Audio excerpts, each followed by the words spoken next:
আচ্ছা, আমরা ঠিক আর 2 মিনিট ওয়েট করবো।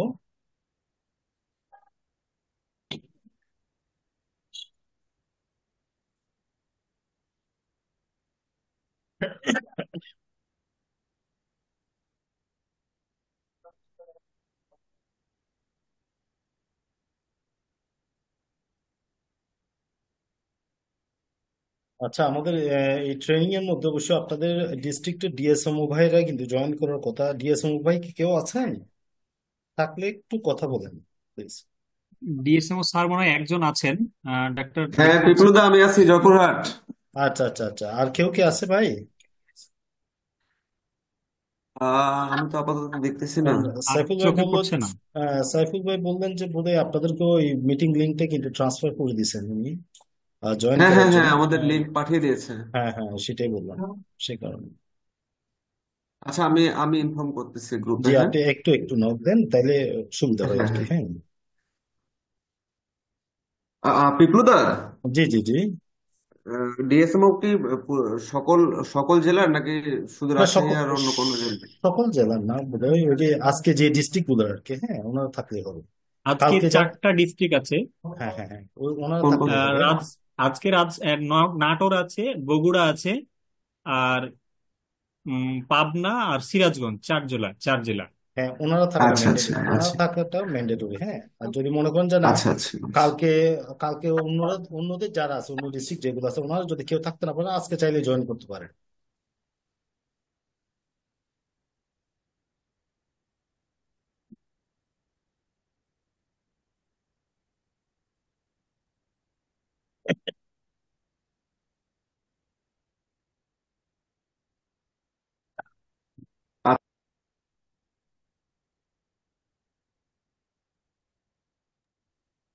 ইয়া আবু রেহান, আপনি আহ, আপনি একটা কাজ করুন, এই যে আমাদের ডিভিশনাল টিভি এক্সপার্ট সাইফুল ভাইকে আর কি একটু নক দিন যে আমাদের।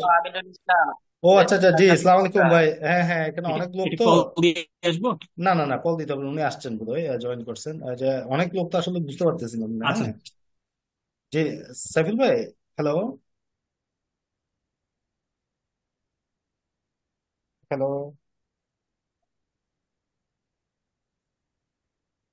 সাইফুল ভাই কি আছেন নাকি?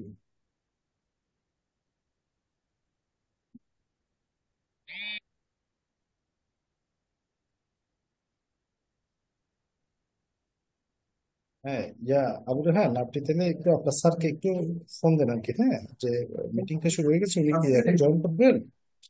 ঠিক আছে, আমি তার কল কেটে করতে পারতেছি না। পিপলুদা, স্যারকে কি ফোন দিয়ে জানাবো?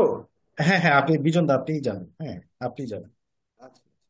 জি জি, বা উনি এখন জয়েন করবেন কিনা, না মাঝখানে জয়েন করবেন।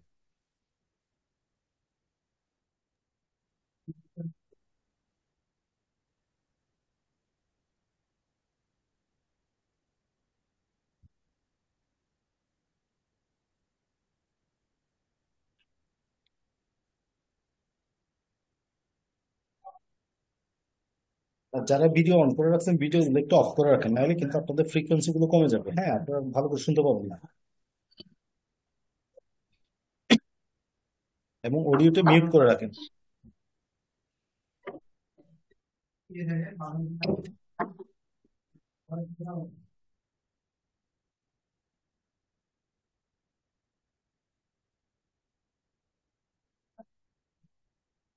সিম্ফনি Z47, হ্যাঁ ওটা কিন্তু একটা ভিডিও দেখা যাচ্ছে, ফ্যান চলতেছে মনে হয়।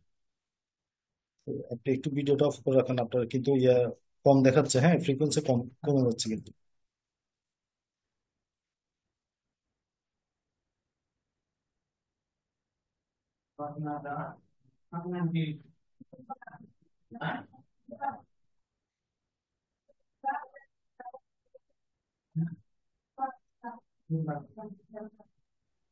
হ্যাঁ পিপলুদা, জি জি জি। স্যার হচ্ছে একটু বাইরে আসছে, বললো আচ্ছা জয়েন করবো। আচ্ছা, আর মাঝখানে মাঝখানে দশ জয়েন পনেরো মিনিটের করবেন। মধ্যে জয়েন করবে। হ্যাঁ আচ্ছা হ্যাঁ। আচ্ছা আচ্ছা, অসুবিধা নেই, জয়েন যখন করবেন, হ্যাঁ অসুবিধা নেই, তখন আমরা ওই প্রসঙ্গ কথা বলবো আর কি। তাহলে আমার মনে হয় আমরা শুরু করে দিই, যারা জয়েন করার তারা জয়েন করুক আর কি, তাই না? বিজনটা কি বলেন আপনি?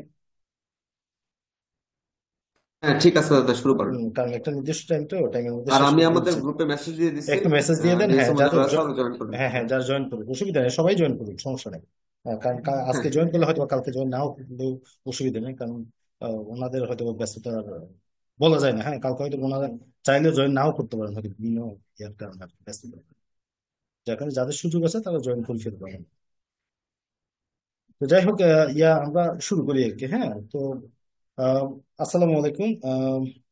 আসলে এই ট্রেনিংটা নেওয়ার জন্য এনটিপি থেকে আসলে রিকোয়েস্ট করেছিলেন আর কি আমাকে, যে মালিহা আপু আর কি।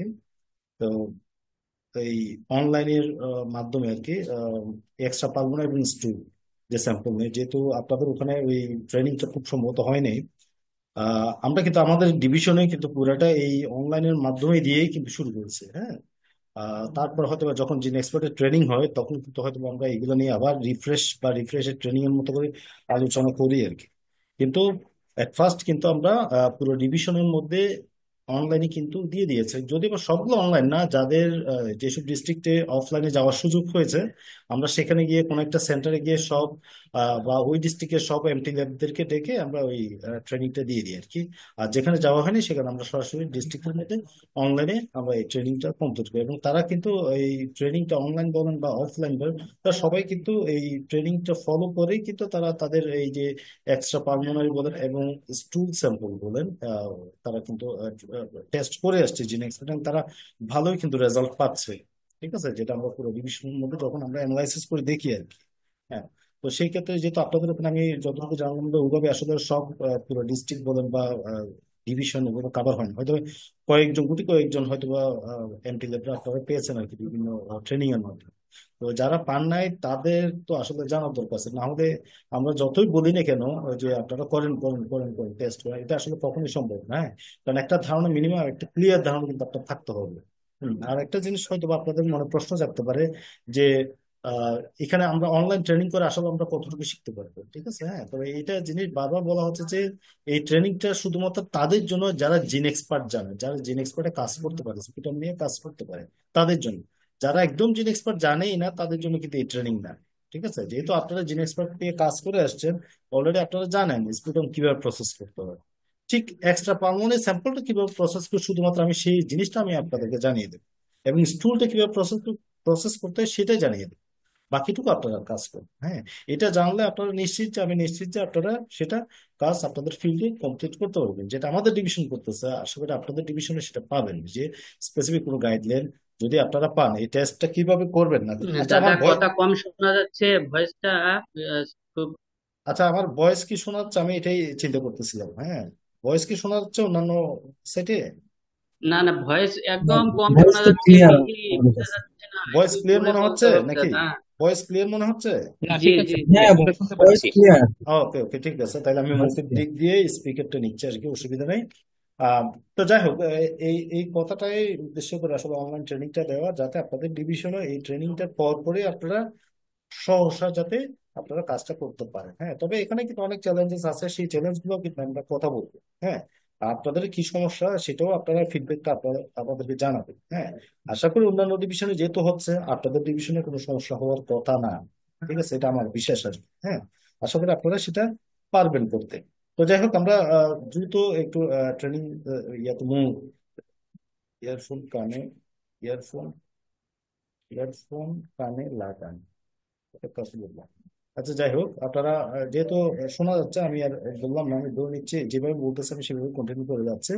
তো যাই হোক, দাদা আস্তে শোনা যাচ্ছে, আমি ভালো বুঝতে আম- পারতেছি না। আমার মনে হয় আপনার এখানে সম্ভবত নেটওয়ার্কের সমস্যা হচ্ছে। হ্যাঁ, অন্যান্য জায়গায় বোধহয় এই সমস্যাটা হচ্ছে না।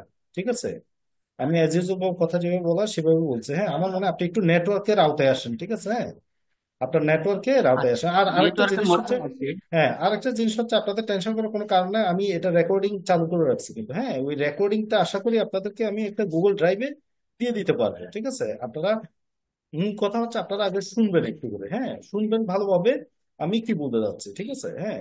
আর আপনারা যদি এখন ভালো করে শুনতে নাও পারেন কোনো অসুবিধা নেই, আমি আপনাদেরকে রেকর্ডিং এর লিঙ্কটা দিয়ে দিব, সেই লিঙ্ক ধরে আপনারা প্রয়োজন হলে আপনাদের অবসর সময় আপনারা যখন অফিস টাইমের বাইরে থাকবেন বা বাসায় থাকবেন, আপনারা চাইলে সেই ভিডিও লিঙ্কটা ধরে আপনারা শুনতে পারবেন। ঠিক আছে, যাদের শুনতে কোনো প্রবলেম হচ্ছে বা নেটওয়ার্ক ওকে যুক্ত ওকে। কোনো প্রবলেম হতে পারে, হ্যাঁ, কারণ বিভিন্ন ডিস্ট্রিক্টের নেটওয়ার্ক কিন্তু একই প্রবলেম। হ্যাঁ, সবগুলো কিন্তু একই রকম না। ঠিক আছে, তো সো এটা নিয়ে এত টেনশন করার কোনো কারণ নেই। তাহলে আমি প্রথমে আমি স্ক্রিন শেয়ার করতেছি আর কি, একটু বলবেন আপনারা। শেয়ার, আমার মনে হয় শেয়ার হয়েছে বোধহয়, তাই না?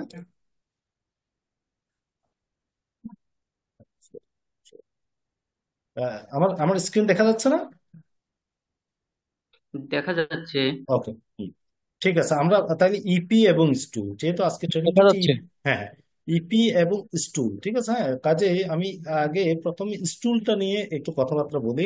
আমি দেখলাম যে গ্রুপের মধ্যে একজন স্টুল, এই যে স্টুলের বাংলা যেটা আছে সেটাও কিন্তু আপনারা একজন দেখবেন যে পোস্ট করলেন। হ্যাঁ, ওই স্টুলের বাংলা প্রসেস করাটাও কিন্তু আমাদেরই করা আর কি, হ্যাঁ, আমাদের ডিভিশন থেকে আপনাদের জন্য বোঝার সুবিধার্থে করা আসলে। ওইটাই মূলত আসলে সব ডিভিশনে আসলে এটা ফলো করে আর কি। তো আমরা যদি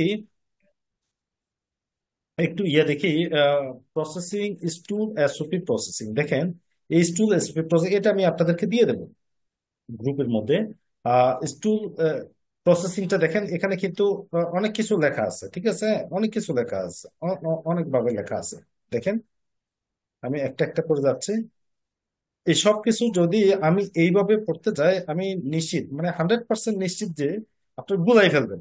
ঠিক আছে, আপনারা, আমি যদি এইটা ধরে বলি যে এইভাবে এইভাবে করতে হবে, আপনি যখন এইটা ধরে মেনটেন করতে যাবেন তখন নিজেও বুঝতে পারবেন না যে আসলে কোন স্টেপে আমি কি বললাম।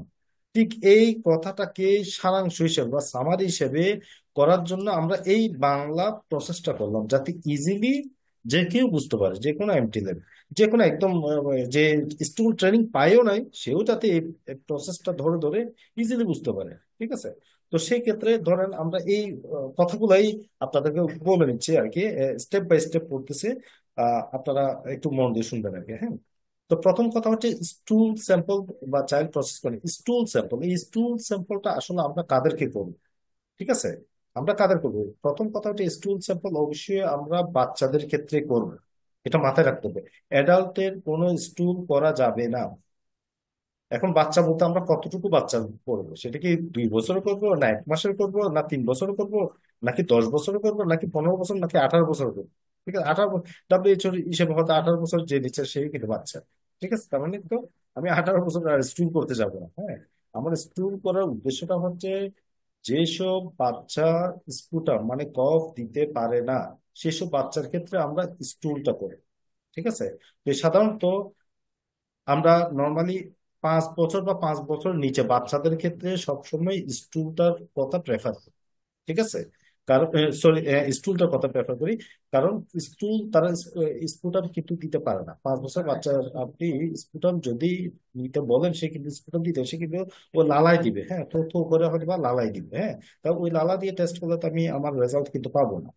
হ্যাঁ, তো আমাকে কি করতে হবে, এইসব 5 বছর বাচ্চাদের, 5 বছর বা 5 বছর নিচে বাচ্চাদের মাস্ট কিন্তু স্টুল আমাদেরকে টেস্ট করতে হবে। এখন এই যে, তাহলে 5 বছরের উপরের বাচ্চা যারা আছে, যারা কিন্তু কফ দিতে পারে না, তাদের ক্ষেত্রে আমরা কি করব? অবশ্যই, হ্যাঁ, 5 বছর থেকে ইভেন একটা বলা হচ্ছে মেডিকেল সায়েন্সের ভাষায় যে 8 বছর বা 9 বছর না হলে বাচ্চারা আসলে স্পুটাম প্রডিউস করতে পারে না, মানে কফ দিতে পারে না। হ্যাঁ, যার কারণে আমরা 8 বছর, 9 বছর, ইভেন 10 বছর বাচ্চা পর্যন্ত, ইভেন 10 বছরের নিচে, 10 বছর না, 10 বছরের নিচের বাচ্চা পর্যন্ত যেসব বাচ্চা স্পুটাম দিতে পারবে না, মানে কফ প্রডিউস করতে পারবে না, সেসব ক্ষেত্রে অবশ্যই আমরা স্টুল টেস্ট করতে পারবো, একদম ক্লিয়ার মেসেজ এটা। ঠিক আছে, এখন যদি মনে করেন যে 8 বা 9 বছর বাচ্চা বা 7 বছর বাচ্চা, সে কিন্তু স্পুটাম দিতে পারে, কফ দিতে পারে, কফ দিতে পারে কি পারে না, তার কিন্তু গার্ডিয়ান ভালো বলতে পারবে। যদি সে কফ দিতে পারে, তাহলে সেক্ষেত্রে আমরা তার কিন্তু কফটাই টেস্ট করব। একটা কথা হচ্ছে, আপনি দেখেন, একটা বাচ্চা যদি কফ দিতে পারে, আবার তার স্টুল আমি পাচ্ছি, মনে করেন সে 8-9 বছর বাচ্চা, সে যদি কফ দিতে পারে, আবার স্টুল তো আমি পাচ্ছি, কফে টেস্টে পজিটিভ হওয়ার সম্ভাবনা স্টুলের চাইতে বেশি কিন্তু, বেশি মানে অনেকটা ডাবল কিন্তু বলা যায়। ঠিক আছে, কফের ক্ষেত্রে যেটা আমরা স্পুটাম পজিটিভ যদি ধরে নিচ্ছি যে ওই বাচ্চা স্পুটাম পজিটিভ, ঠিক আছে, হ্যাঁ, কিন্তু ওই বাচ্চা স্পুটাম পজিটিভ, তাহলে স্পুটাম সে যদি কফ দেয়, তার কিন্তু জিন এক্সপার্টে পজিটিভ হওয়ার সম্ভাবনা প্রায় 98 থেকে 99%।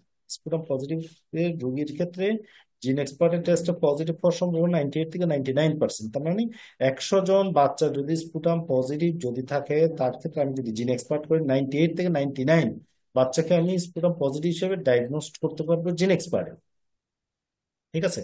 এখন সে ওই বাচ্চারে, একই বাচ্চারে যদি আমি যদি স্টুল টেস্ট করি, স্টুল টেস্টে কিন্তু আমি 98 থেকে 99% ধরতে পারবো না, কারণ এটা স্টুল টেস্টের মধ্যে আপনি এই অ্যাসেপ্টের মধ্যে লেখা আছে দেখেন, আপনি দেখতে পারবেন যে এটার এই যে এসওএস, আমরা হচ্ছে যে স্টুল স্যাম্পলটা করবো এই SOS method, simple one step method বলে আর কি, যে প্রসেস নিয়ে আমরা কথা বলবো, সেটার সেন্সিটিভিটি এবং স্পেসিফিসিটি। সেন্সিটিভিটি দেখেন যে 52.1%, মানে 52% ধরেন, মানে সেন্সিটিভিটি মানে বুঝেন তো, হ্যাঁ সেন্সিটিভিটি বলতে কি পজিটিভ কে ধরার ক্ষমতা, হ্যাঁ মানে আমি 100 জন স্পুটাম বাচ্চার, স্পুটাম পজিটিভ বাচ্চার যদি আমি জিন এক্সপার্টে টেস্ট করি, সেটা যদি আপনার 100 জনের মধ্যে 100 জনকে আমি ধরতে পারি, তাহলে আমি বলবো যে সেটার সেন্সিটিভিটি হচ্ছে 100%।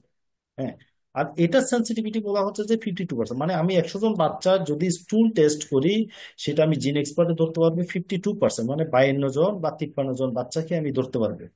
আর স্পেসিফিসিটি হচ্ছে যে নেগেটিভকে নেগেটিভ হিসেবে ধরা, মানে 100 জন নেগেটিভ পেশেন্টকে নেগেটিভ হিসেবে জিন এক্সপার্ট ডায়াগনোসিস করাটা হচ্ছে, এটা হচ্ছে আপনার স্পেসিফিসিটি বলে। ঠিক আছে, আমার স্পেসিফিটি বড় কথা, আমার সেন্সিটিভিটিটা হচ্ছে বড় কথা। তাই আমি 100 জন বাচ্চার পজিটিভ স্পুটাম পজিটিভ বাচ্চার ক্ষেত্রে যদি জিন এক্সপার্টে টেস্ট করি, তাহলে সেই ক্ষেত্রে কিন্তু আমি 52 বা 53 জনকে আমি স্পুটাম পজিটিভ হিসেবে ধরতে পারবো, বা স্টুডে পজিটিভ হিসেবে ধরতে পারবো। যেখানে আমি স্পুটাম করলে 98 থেকে 99% আমি ধরতে পারার সম্ভাবনা থাকতো, কিন্তু এটা আমি স্টুডেন্টের ক্ষেত্রে কিন্তু প্রায় অর্ধেক, কোথায় 98 থেকে 90% প্রায় হচ্ছে আপনার 100%, আর এটা হচ্ছে অর্ধেক 52%, মানে কি বলতে গেলে অর্ধেক, তার মানে অর্ধেক আমার পজিটিভিটি রেট কিন্তু কমে যাবে। তো সেক্ষেত্রে যেসব বাচ্চা স্পুটাম প্রডিউস করতে পারে 10 বছর নিচে, 10 বছর বা 10 বছর নিচে পর্যন্ত যেসব বাচ্চা স্পুটাম প্রডিউস করতে পারে, আমরা অবশ্যই তাদের ক্ষেত্রে স্পুটামটাই অ্যাকসেপ্ট করবো, কিন্তু হ্যাঁ স্পুটামটাই টেস্ট করার জন্য গার্ডিয়ানকে বলবো বা কোটা দিয়ে দিব। ঠিক আছে, আর যেসব বাচ্চা স্পুটাম প্রডিউস করতে পারে না বা কফ প্রডিউস করতে পারে না, সেসব ক্ষেত্রে আমরা কিন্তু তাদেরকে স্টুল নেওয়ার জন্য বলবো। এখন আমার মনে হয় এই জিনিসটা ক্লিয়ার, তাই তো? ক্লিয়ার হয়েছে সবার নাকি? আমার কথাটা ক্লিয়ার? জি জি। ওকে, এখন তাহলে আমরা স্টেপ বাই স্টেপ আসি। তাহলে স্টুল স্যাম্পল বা চাইল্ড, এই যে চাইল্ডের স্টুল স্যাম্পল প্রসেস করার নিয়ম, তা প্রসেস করার নিয়মটা কি দেখেন, স্টুল স্যাম্পল সাধারণত 7 ধরনের হয়, এসওপি এর মধ্যে উল্লেখ আছে। তাইলে আমরা 7 ধরনের স্টুল স্যাম্পলটা কি আমরা আগে একটু দেখি চিত্রের মধ্যে। এই যে আমার চিত্রটা কি দেখা যাচ্ছে, ছবিটা, ছবিটা কি দেখা যাচ্ছে? জি জি। ক্লিয়ার হ্যাঁ, না? দেখা ওকে, যাচ্ছে। হ্যাঁ, ওকে। দেখেন এটা হচ্ছে example of the স্টুল container. স্টুল container কোনো কিছু না, স্টুল কন্টেনার নেওয়ার জন্য আমরা হচ্ছে আমাদের যে স্পুটাম প্রডিউস করি সেই পটটাই আমরা দেবো। ঠিক আছে, যে কপট যেটা দিই সেটাই দিব। এখন দেখেন দ্য ব্রিস্টল স্টুল যা, ব্রিস্টল ইউনিভার্সিটি একটা বড় একটা ইন্টারন্যাশনাল ইউনিভার্সিটি, ব্রিস্টল ইউনিভার্সিটি মানুষের স্টুলটাকে নিয়ে তারা বিভিন্নভাবে ক্যাটাগরাইজ করবে, হ্যাঁ যে 7টা ভাবে ভাগ করা হলো, 7টা ভাগে।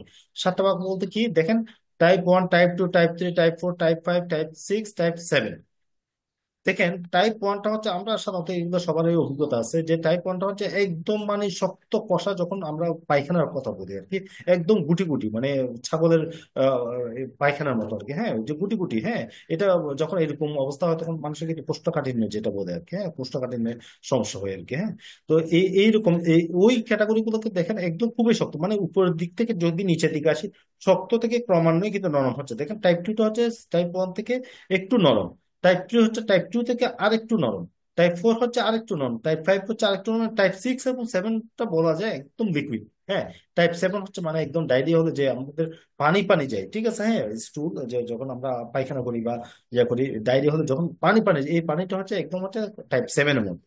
ঠিক আছে, কাজে 7টা টাইপের মধ্যে বলা যায় টাইপ 1টা হচ্ছে কঠিন, তারপরটা হচ্ছে আরেকটু লিকুইড, আরেকটু নরম হয়, তারপর আরেকটু এবং নরম হইতে হইতে 7 নম্বরে গিয়ে একদম লিকুইড বা তরল টাইপের হয়। এটাই বলা হচ্ছে। স্টুল স্যাম্পল সাধারণত 7 ধরনের এসওপি এর মধ্যে উল্লেখ, যে 7 ধরনের কথা বললাম সেটা প্রথম 1 থেকে 5 ধরনের স্টুল স্যাম্পল সাধারণত একটু শক্ত থেকে ক্রমান্বয়ে নরম হয়। এই প্রথম 5 ধরনের মানে টাইপ 1, 2, 3, 4, 5, এই 5টা স্যাম্পল ক্রমান্বয়ে শক্ত থেকে নরম হচ্ছে, মানে উপর দিকে শক্ত, তারপর যত নিচের দিকে আসতেছি সবগুলো আস্তে আস্তে নরম হচ্ছে। ঠিক আছে, কিন্তু সলিড সলিড একটু ভাব থাকে কিন্তু, হ্যাঁ এবং 6 থেকে 7 ধরনের স্টুল স্যাম্পল গুলো তরল হয়। এবং টাইপ 6 এবং 7, এই টাইপ 6 এবং টাইপ 7, এই দুইটা স্টুল কিন্তু তরল হয়। ঠিক আছে, ওইটাই বলা হচ্ছে আহ প্রথম 1 থেকে 5 ধরনের স্টুল স্যাম্পল একভাবে প্রসেস করতে হয় এবং দ্বিতীয় 6 থেকে 7 ধরনের স্টুল স্যাম্পল আরেকভাবে প্রসেস করতে হয়। তার মানে দুইটা প্রসেস ভিন্ন, এখানে দুই টাইপের ক্যাটাগরিতে ভাগ করা হচ্ছে। 1 থেকে 5 ধরনের স্টুল স্যাম্পল এক ধরনের, হ্যাঁ, প্রসেস করতে হবে। 6 থেকে 7 ধরনের স্টুল স্যাম্পল আরেক ধরনের। 6 থেকে 7 ধরনের হচ্ছে লিকুইড হিসেবে ধরা হচ্ছে এবং এটাকে সলিড হিসেবে ধরা হচ্ছে। টাইপ 1 থেকে টাইপ 5 হচ্ছে সলিড হিসেবে ধরা হচ্ছে। ঠিক আছে, ওইটাই। তার মানে 1 থেকে 5 ধরনের সলিড গুলোকে, সলিড বলতে বেশি শক্ত ক্রমান্বয়ে নরম গুলোকে এক ধরনের প্রসেস করতে হয়, 6 থেকে 7 ধরনের স্টুল গুলোকে আরেকবার প্রসেস করতে হয়, যেগুলো লিকুইড। তবে এই ক্ষেত্রে স্টুল স্যাম্পল কালেকশনের সময় কোন টাইপের সেটা রেকর্ড রাখতে হবে। মানে আপনি যে স্টুল স্যাম্পল যে নিচ্ছেন, স্টুল স্যাম্পল যখন পেশেন্টের কাছ থেকে বা গার্ডিয়ানের কাছ থেকে নেবেন, তখন আপনাকে এটা আহ, লিখতে রেকর্ডে রাখতে হবে যে টাইপ 1, টাইপ 2, নাকি টাইপ 3, নাকি টাইপ 6, নাকি টাইপ 7। ঠিক আছে, কারণ এটার উপর ডিপেন্ড করে কিন্তু আপনার অনেক কিছু ডিপেন্ড করবে। হ্যাঁ, কাজেই এটা আপনার অবশ্যই নেওয়ার সময় আপনাদেরকে এটা আপনার রেকর্ড রাখতে হবে। এটা তো রেকর্ড রাখার কোনো কিছু নেই, জাস্ট দেখে একটা আন্দাজ করে এটা কি, এটা সলিড হবে নাকি লিকুইড হবে। ঠিক আছে, হ্যাঁ। তো সলিড টাইপ 1 হবে না টাইপ 2 হবে না টাইপ 3 হবে, হইতে পারে এটা টাইপ 2 হইতে পারে, টাইপ 3 হইতে পারে, টাইপ 1 হইতে পারে। এটা হচ্ছে আপনার উপর চোখের আন্দাজের উপর কিন্তু ডিপেন্ড করবে। ঠিক আছে, আপনি ওইভাবে লিখে রাখবেন, এটা নিয়ে এত গবেষণা করার কোনো কিছু নেই। আচ্ছা, তাহলে 2 নম্বর দেখেন, স্টুল স্যাম্পল কালেকশনের জন্য স্পুটাম পড ব্যবহার করতে হবে। মানে স্টুল স্যাম্পল কালেকশনের জন্য স্পুটাম পড ব্যবহার করতে হবে, যেটা বললাম আলাদা কোনো স্পুটাম পড লাগবে না, আমাদের যে স্পুটাম পড আমরা ইউজ করি সেগুলোই তাদেরকে দেব। এবং এটি যথাসম্ভব ফ্রেশ স্যাম্পল নিয়ে আসার ব্যবস্থা করতে হবে। এই যে কোনো স্পুটাম স্যাম্পল আমরা সবসময় বলি যে সকালে বাসি মুখে কফটা দেওয়ার জন্য, ঠিক এটার ক্ষেত্র হচ্ছে মানে সকালের যে স্টুলটা দিবে বাচ্চা, সেটাই আপনার নিয়ে আসার ব্যবস্থা করতে হবে। এবং এটা সাধারণত শিশুর পিতামাতা কালেকশন করবে, এটা সাধারণত বাচ্চার গার্ডিয়ান যারা আছে তারা কালেকশন করবে। স্পুটামের মতো 3 ভাগের 1 ভাগ পটে করে নিয়ে আসতে হবে। এবং স্পুটাম পটে যে আমরা বলি যে স্পুটাম যখন বলি যে 3 ভাগের 1 ভাগ একটা দাগ দিয়ে দিই, যাতে পেশেন্ট বুঝতে পারে যে অন্তত এতটুকু তাকে স্পুটাম দিয়ে আসতে হয়। এটা সবসময় কিন্তু আমরা স্পুটাম পটে দেওয়ার আগে একটা 3 ভাগের 1 ভাগ পটে দাগ দিয়ে দিই। ঠিক আছে, ঠিক স্টুলের ক্ষেত্রেও আপনাকে 3 ভাগের 1 ভাগ দাগ দিয়ে দেবো, কারণ 3 ভাগের 1 ভাগই যথেষ্ট আমার টেস্টের জন্য। হ্যাঁ, কারণ এটা দাগ না দিলে তারা করবে, তারা পুরো কপট কিন্তু ভরাই নিয়ে আসবে। এতে করে কি আপনার কাজেরই সমস্যা হবে।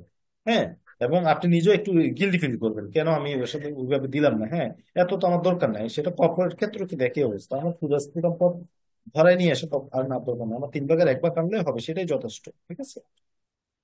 আচ্ছা, 3 নম্বর দেখেন, প্রসেস করার সময় প্রথম 1 থেকে 5 ধরনের স্টুল স্যাম্পল কন্টেইনার থেকে 0.8 গ্রাম, 1 থেকে 5 ধরনের স্টুল স্যাম্পল মানে ওই যে যে শক্ত থেকে ক্রমান্বয়ে নেওয়া। ঠিক আছে, তাহলে এই কন্টেইনারে 0.8 গ্রাম বা আনুমানিক 1 × 1.5 সেন্টিমিটার আয়তন পরিমাণ কোন শলাকা বা কাঠির সাথে বাফার রিয়েজেন্টে 8 ml টিউবের মতো ক্রমান্বয়ে কাঠির সাথে ভালোভাবে মিশাতে হবে।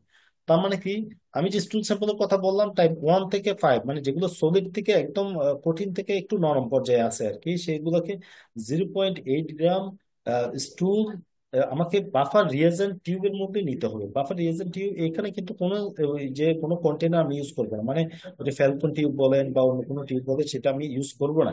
এটা সরাসরি আমি বাফার টিউবের মধ্যে, বাফার রিয়েজেন্ট টিউব যে এইটা বলে বাফার রিয়েজেন্ট টিউব আছে, ওই টিউবের মধ্যেই কিন্তু আমি দিয়ে দেবো। এখন কথা হচ্ছে 0.8 গ্রাম আমি মাপবো কিভাবে, আমার তো মেজারিং স্কেল নেই। ঠিক আছে, এটা হচ্ছে জাস্ট একটা আনুমানিক একটা মাপ আর কি। ওই যে বলা হচ্ছে 1 × 1.5 সেন্টিমিটার, মানে আপনি সেন্টিমিটার স্কেলে যখন 1 সেন্টিমিটার এবং 1.5 সেন্টিমিটার একটা আয়তকার একটা অপশন আঁকবেন, আপনি নিজে বুঝবেন। ঠিক আছে, এইটা বলা হচ্ছে যে প্রায় বৃদ্ধাঙ্গুল, যে আমাদের বৃদ্ধাঙ্গুল আছে, বৃদ্ধাঙ্গুলের যে নখ আছে, ঠিক আছে, ওই বৃদ্ধাঙ্গুলের নখের সমপরিমাণ স্টুল নিলেই হবে।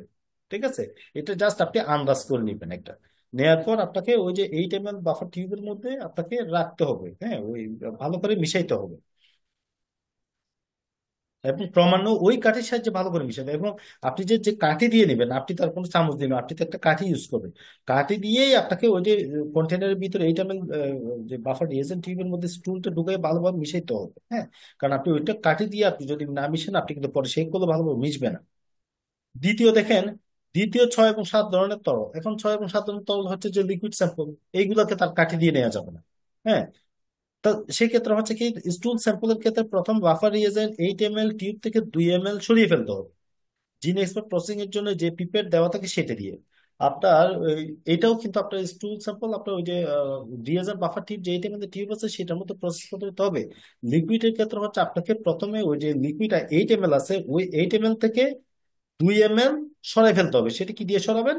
সেটা হচ্ছে আবার আলাদাভাবে ফেলে দিয়ে দেন। সেটার জন্য ওই যে আপনার যে জিন এক্সপার্টের যে পিপেট আছে, জিন ডোপার এক্সপার্ট, আছে। হ্যাঁ ড্রপার, ড্রপার বা পিপেট যেটা আছে ড্রপার, সেই ড্রপার দিয়ে 2 ml দাগ কাটা আছে। ওই 8 ml থেকে 2 ml দাগ কাটা বরাবর নিয়ে ফেলে দিতে হবে বাইরে। তার মানে ওইটা 8 ml এর মধ্যে থাকলো কি 6 ml।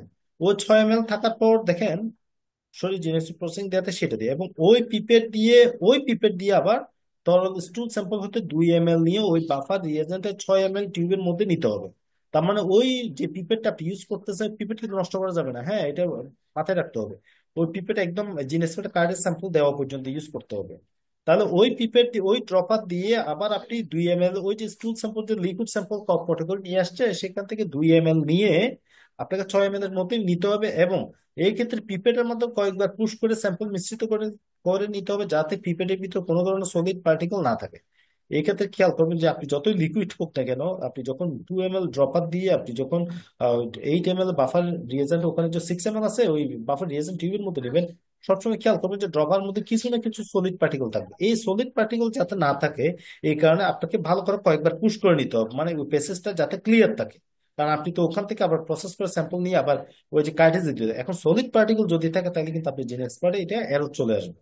কারণ সলিড পার্টিকেল আমরা জানি যে কোনো ধরনের সলিড পার্টিকেল যদি আপনার প্রসেস করে স্যাম্পলের মধ্যে কার্টেজের ভিতরে যায় তাহলে এটা এরর চলে আসবে, আপনি যতই ভালো স্যাম্পল করেন না কেন। ঠিক আছে, এটা মাথায় রাখতে হবে। তার মানে 6 থেকে 7 ধরনের স্টুল স্যাম্পলের ক্ষেত্রে আমরা কি করব, 2 ml প্রথম আগে আমরা ওই 8 ml রিয়েজেন্ট থেকে 2 ml ফেলে দিব।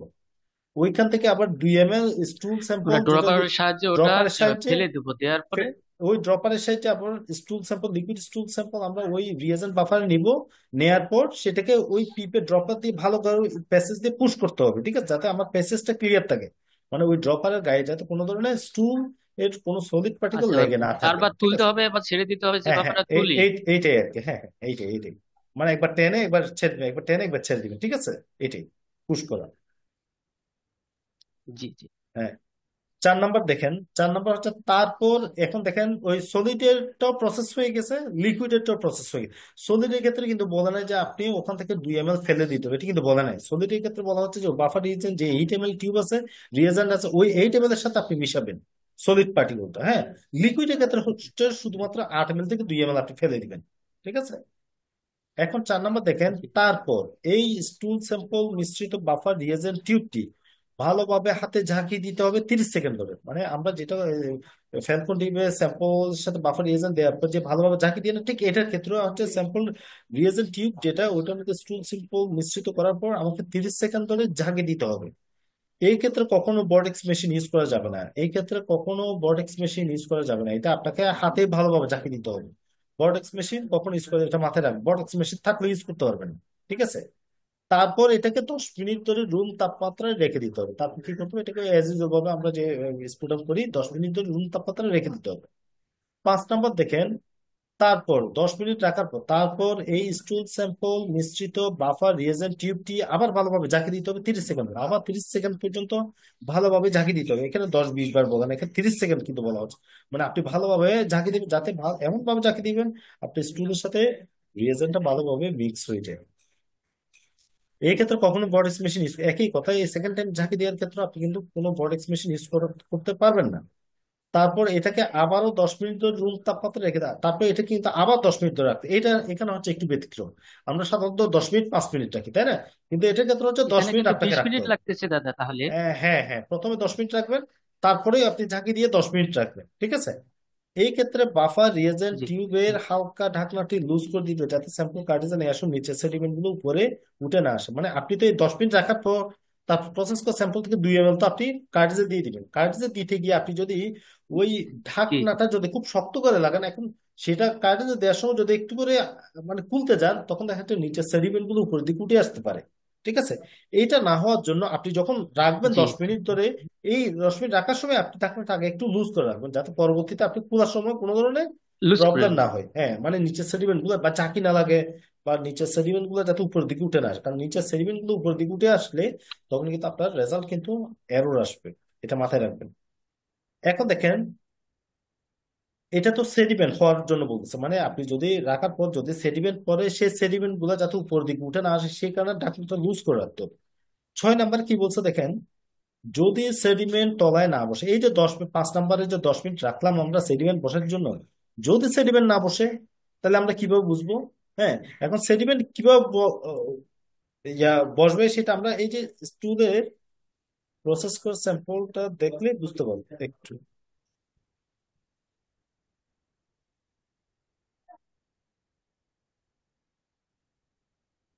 আচ্ছা, এখানে ছবিটা নেই বলে, আচ্ছা আমরা আরেকটাতে যাই। হ্যাঁ, তাহলে ধরেন 5 নাম্বার 6 নাম্বার কি বলা হচ্ছে, যদি সেডিমেন্ট তলায় না আবার তাহলে আরো 10 মিনিট ধরে রুম তাপমাত্রায় রেখে দিতে হবে। এরপরে যদি সেডিমেন্ট তার তাহলে 4 এবং 5 নং প্রক্রিয়াটি পুনরায় করতে হবে। তাহলে 6 নম্বরের কথা বলি। এখন কথা হচ্ছে 5 নাম্বারে আমরা যে 10 মিনিট রাখলাম, 10 মিনিট, প্রথম 10 মিনিট তো রাখছি, তারপর হচ্ছে 10 মিনিট রাখলাম। 10 মিনিট রাখার মধ্যে সেডিমেন্ট বসার কথা, সেডিমেন্ট বসলে একটা একটা লেয়ার হয়ে যাবে, কিন্তু নিচের দিকে দেখবেন যে একটা সলিড পার্টিকুলার লেয়ার থাকবে, উপর দিকে হালকা পাতলা একটা অংশ থাকবে। হ্যাঁ, এখন আপনি তো নিজে চোখে দেখবেন, যদি রাখার পর সেডিমেন্টটা না বসে, মানে নিচে যদি কোনো লেয়ার যদি আপনি দেখতে না পান, এইখানে ওইটাই বলা, যদি সেডিমেন্ট তলায় না বসে, তার মানে যদি লেয়ার না পান, তাহলে কিন্তু আবারও আপনাকে 10 মিনিট রুম তাপমাত্রা রেখে দিন, মানে আপনাকে আরো 10 মিনিট রাখতে হবে। আপনাকে কিন্তু এর মাঝখানে কিন্তু কোনো ঝাঁকি টাকি দিতে হবে না, আপনাকে কোনো ঝাঁকি দিতে হবে না, শুধু 10 মিনিট, আরো 10 মিনিট রাখবেন যদি তলায় না বসে। ঝাঁকি হ্যাঁ, দিলে তো আবার পূর্বের ন্যায় আবার হয়ে পূর্বের গেল, মতো হয়ে আরো যাবে। হ্যাঁ, সময় ক্ষেপণ হবে। হ্যাঁ, এই ক্ষেত্রে বলা হচ্ছে আপনার কোনো ঝাঁকি দেওয়ার দরকার নেই, আপনি শুধুমাত্র আরো 10 মিনিট বাড়াবেন। ঠিক আছে, আপনার সেডিমেন্ট পড়ার জন্য। এখন 10 মিনিট রাখলেন, 10 মিনিট পর যদি সেডিমেন্ট হয়ে যায় তাহলে আপনি কিন্তু কার্টেজ নিয়ে নিতে পারবেন। এখন দেখা যাচ্ছে আপনি কিন্তু 10 মিনিট পরও কিন্তু আপনার দেখা যাচ্ছে আপনার সেডিমেন্ট পড়ে নাই। প্রথম তো আমি 10 মিনিট রাখলাম প্রিপারেশনের সময়, তারপর আবার 10 মিনিট রাখলাম, তারপর ঝাঁকি টাকি না দেওয়ার পর আবার 10 মিনিট রাখলাম, 10 মিনিট রাখার পর দেখা যাচ্ছে আমি আরো এটা 10 মিনিট। হ্যাঁ, না না না, 10 মিনিট রাখার পর দেখা যাচ্ছে এটা আমি কোনো সেডিমেন্ট পাই নাই। তাইলে বলা হচ্ছে যে 3বারের সময় যদি সেডিমেন্ট না পান তাহলে, এরপরে যদি সেডিমেন্ট না পান, তাহলে 4 নং ও 5 নং প্রক্রিয়া পুনরায় করতে হবে। 4 নং প্রক্রিয়াটা কি, এই যে স্যাম্পল স্টুল স্যাম্পল মিশ্রিত এই যে টিউবটি ভালোভাবে ঝাঁকি দিতে, তার মানে কি, থার্ড টাইম যদি আপনি না পান, ওই যে ইয়া 6 নাম্বারে, 6 নাম্বারের পরে 4 নাম্বার, 5 নাম্বার, মানে আপনাকে আবার মিক্স করতে হবে, কিন্তু মিক্স করতে হবে। হ্যাঁ, 30 সেকেন্ড ধরে আবার ঝাঁকি দিতে হবে। এই ক্ষেত্রে বড় মেশিন ইউজ করে, তারপর আবার 10 মিনিট, তারপর কিন্তু আবার 10 মিনিট রাখবে। ঠিক আছে, এরপরও যদি আপনি না পান তাহলে স্টুল স্যাম্পল মিশ্রিত আবার কিন্তু আপনি না, আপনি 4 নাম্বার ধরেন আপনি ওই যে পান নাই, তারপর আপনি ঝাঁকি দিলেন, ঝাঁকি দেওয়ার পরও 10 মিনিট রাখলেন, পান নাই, আবার কিন্তু 10 মিনিট ঝাঁকি দিবেন। 5 নাম্বার প্রক্রিয়াটা পুনরায়, 5 নাম্বার প্রক্রিয়ার মধ্যে বলা হচ্ছে আবার কিন্তু ঝাঁকি দিবেন 30 সেকেন্ড ধরে, তারপর কিন্তু আবার 10 মিনিট রাখবেন। মানে এই 10 মিনিট রাখার পর দেখবেন যে কোনো না কোনো একটা স্টেপের মধ্যে আপনি যে সেডিমেন্টটা পেয়ে যাবেন।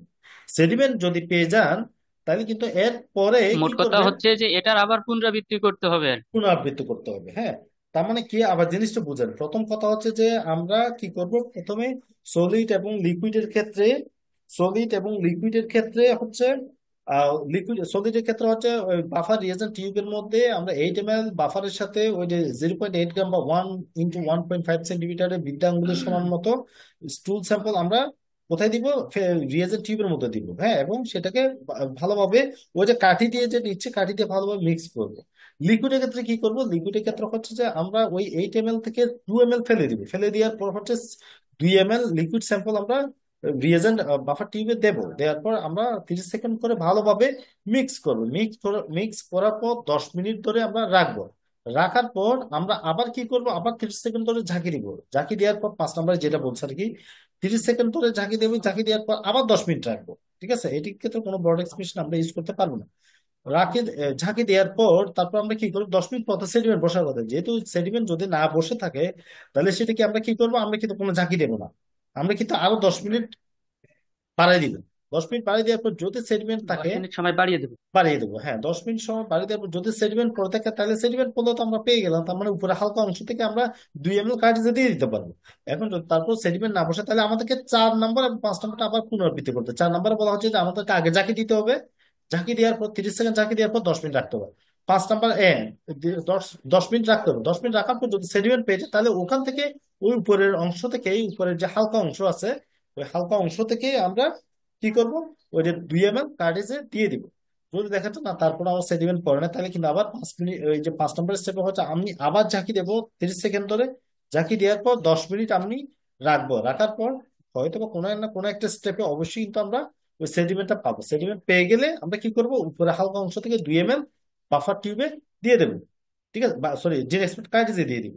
ঠিক আছে, দিয়ে অ্যাজ ইউজুয়াল যেভাবে আপনি রান দেন সেভাবে রান দেবেন। তারপর দেখেন ওই যে 7 নম্বর কথাটা একই, তারপর প্রসেস করা স্যাম্পল থেকে 2 ml স্যাম্পল জিন এক্সপার্ট কার্ট্রিজের মধ্যে প্রবেশ করিয়ে মেশিনে রান দিতে হবে। ওই যে কথাটা বললাম, আপনারা ওই যে রান দিবেন সেটা কোন টিপের দিয়ে, কোন ড্রপার দিয়ে দিবেন, ওই ড্রপার দিয়ে, যে ড্রপার দিয়ে আপনি liquid sample, student liquid sample আপনি রান দেন, কারণ ড্রপার তো আপনার কাছে এক্সট্রা নাই। ঠিক আছে, আপনাকে ওই ড্রপারটা ইউজ করতে, এই কারণে এই ড্রপারটা ইউজ করার পর আপনি কিন্তু ফেলেই দিবেন না। যে কোনো ড্রপার ইউজ করার সময় অবশ্যই ওই ড্রপারের মধ্যে স্যাম্পলের আইডি নাম্বার দিবেন, যে এই স্যাম্পলের জন্য আপনি কিন্তু ইউজ করতেছেন ড্রপারটা বারবার।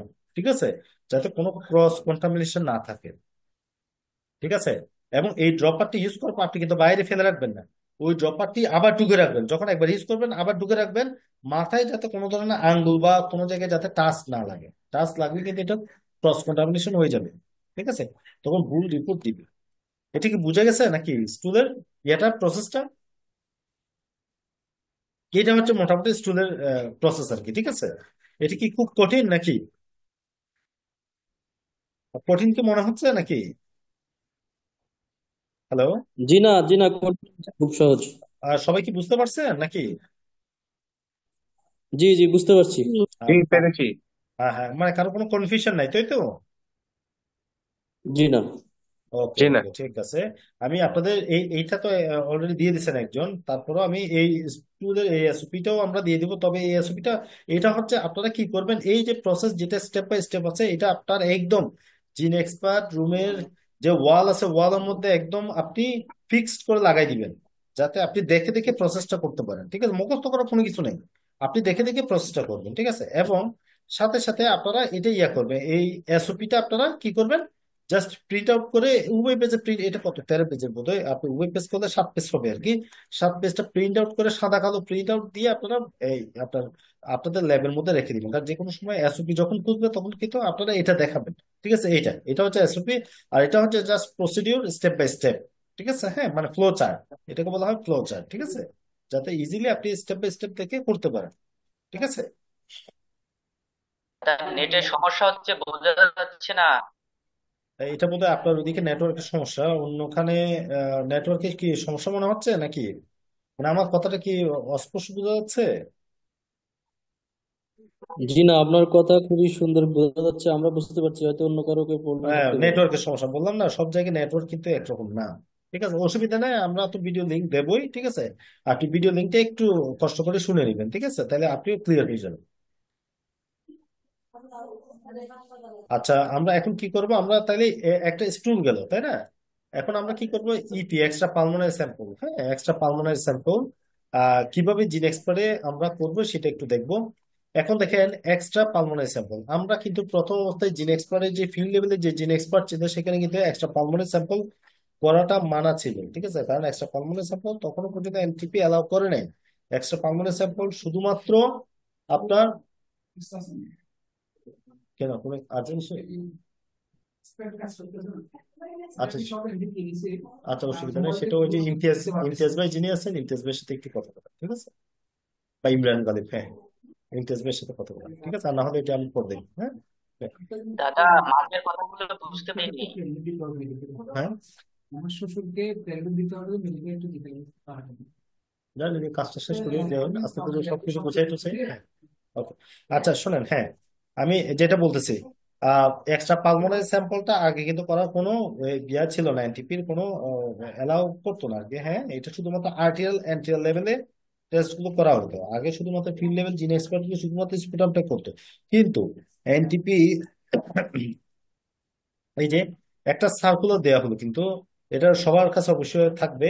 এই সার্কুলার যে এখানে ক্লিয়ারলি বলা আছে যে এত দ্বারা সংশ্লিষ্ট সকলের অবগতির জন্য জানানো যাচ্ছে যে জাতীয় যক্ষ্মা নিয়ন্ত্রণ কর্মসূচি বাংলাদেশ সরকারের স্বাস্থ্য ও পরিবার কল্যাণ মন্ত্রণালয়ের একটি সফল স্বাস্থ্য কর্মসূচি। জাতীয় যক্ষ্মা নিয়ন্ত্রণ কর্মসূচি যক্ষ্মা রোগীদের রোগ নির্ণয় নিশ্চিতকরণের লক্ষ্যে সারা দেশে বিভিন্ন উপজেলা স্বাস্থ্য কমপ্লেক্স, সদর হাসপাতাল, মেডিকেল কলেজ হাসপাতাল ও যক্ষ্মা নির্ণয় কেন্দ্র, টিবি স্ক্রিনিং সেন্টার এই জিন এক্সপার্ট মেশিন বরাদ্দ প্রদান করেছে। উক্ত মেশিনের মাধ্যমে শিশুদের যক্ষ্মা রোগ এবং ফুসফুস বহির্ভূত যক্ষ্মা রোগ এক্সট্রা পালমোনারি টিবি বা ইপিটিবি নির্ণয় সম্ভব। এমতা অবস্থায় শিশুদের যক্ষ্মা রোগ এবং ইপিটিবি শনাক্তকরণ জোরদার করার লক্ষ্যে সকল জিন এক্সপার্ট সাইটকে প্লুরাল ফ্লুইড, দেখেন স্যাম্পল কোনগুলো কোনগুলো আপনারা করতে পারেন, plural fluid, acidic fluid, pus, CSF বা সেব্রোস্পাইনাল ফ্লুইড, সাইনোবিয়াল ফ্লুইড, গ্যাস্ট্রিক ল্যাবেস ও স্টুল ইত্যাদি নমুনা জিন এক্সপার্ট মেশিনের মাধ্যমে টেস্ট করার জন্য নির্দেশ প্রদান করা হলো। সকল বিভাগীয় মাইক্রোবায়োলজি উক্ত বিষয়ে জিন এক্সপার্ট সাইটে পর্যায়ক্রমে হাতে কলম প্রশিক্ষণ প্রদান করে বিভাগীয় জিন এক্সপার্ট মাইক্রোবায়োলজিস্টগণ স্ব বিভাগের সাথে সমন্বয় করে উক্ত কার্যক্রম বাস্তবায়ন করার জন্য অনুরোধ করা হলো। আচ্ছা, যাই হোক, এটা আপনারা পেয়ে গেছেন। তবে এখানে আরেকটা উল্লেখ করা আছে যে ফরমালিন ও ব্লাড মিশ্রিত নমুনায় জিন এক্সপার্ট মেশিনের মাধ্যমে টেস্ট করা যাবে না। এটি কিন্তু আমরা সবাই জানি। ফরমালিন এবং ব্লাড মিশ্রিত কোনো স্পুটাম স্যাম্পল মানে ঠিক এক্সট্রা পালমোনারি স্যাম্পল ব্লাড মিশ্রিত যদি থাকে, তাহলে সেক্ষেত্রে কিন্তু আমরা জিন এক্সপার্টে রান দিতে পারবো না। সেক্ষেত্রে কিন্তু আমরা রান দিলে সেটি কিন্তু এরর চলে আসবে মেশিনে।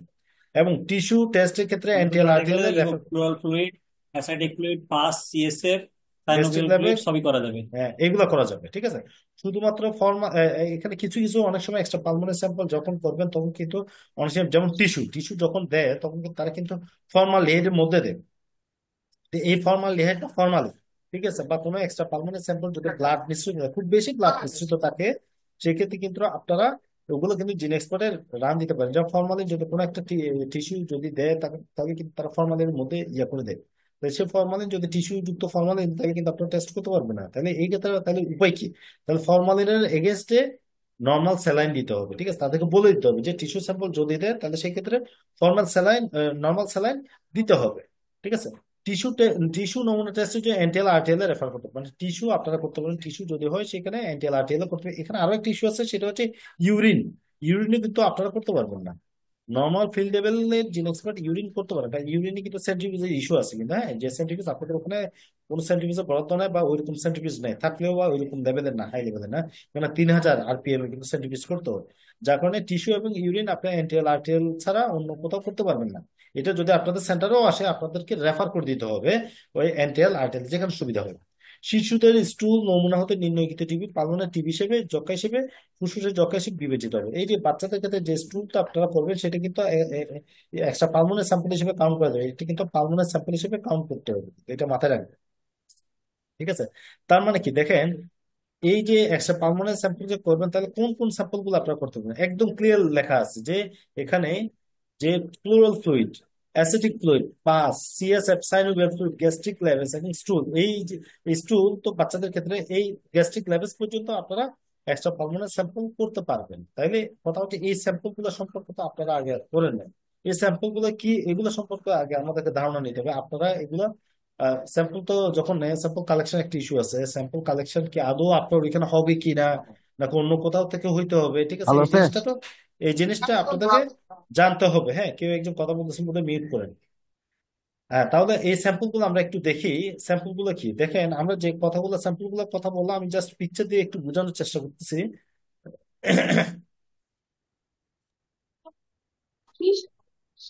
দেখেন, এটা কি,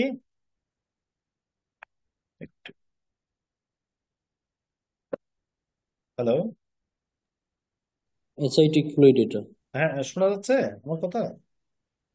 জি, শোনা যাচ্ছে। আচ্ছা, ওকে। হ্যাঁ, যেমন অ্যাসিডিক ফ্লুইড, ঠিক আছে, অ্যাসিডিক ফ্লুইড যেখানে অ্যাবডোমেনের ভিতরে থাকে, ঠিক আছে, তাই যে কাজে এটা অ্যাসিডিক ফ্লুইড দেখেন আপনার কালেকশন করতেছে কি একটা সিরিজ দিয়ে ঢুকে আপনার আলাদা একটা কন্টেনারের মধ্যে কালেকশন করতেছে। কাজে এই যে সিরিজ দিয়ে কালেকশন করতেছে দেখেন নিডল দিয়ে, ঠিক আছে, হ্যাঁ, সেটা স্যাম্পলটা কালেকশন করে দিচ্ছে। তারপরটা দেখি সিএসএফ, স্পাইনাল ফ্লুইড, দেখেন স্পাইনাল কর্ড থেকে কিন্তু, হ্যাঁ, কালেকশন, তাও কি একটা নিডল ইউজ করে কিন্তু কালেকশন করতেছে। একটা বাচ্চা স্পাইনাল ফ্লুইড থেকে, স্পাইনাল কর্ড থেকে কিন্তু আপনার এই স্পাইনাল সিএসএফটা কালেকশন করতেছে। এই যে এটার ক্ষেত্রেও কিন্তু সিরিজ দিয়ে কালেকশন করতেছে সিএসএফ। এটি কি গ্যাস্ট্রিক গ্ল্যান্ডস, ঠিক আছে, গ্যাস্ট্রিক একটা বাচ্চার ক্ষেত্রে মুখে জাস্ট নল টল দিয়ে আপনার এটা স্যাম্পলটা কালেকশন করতেছেন।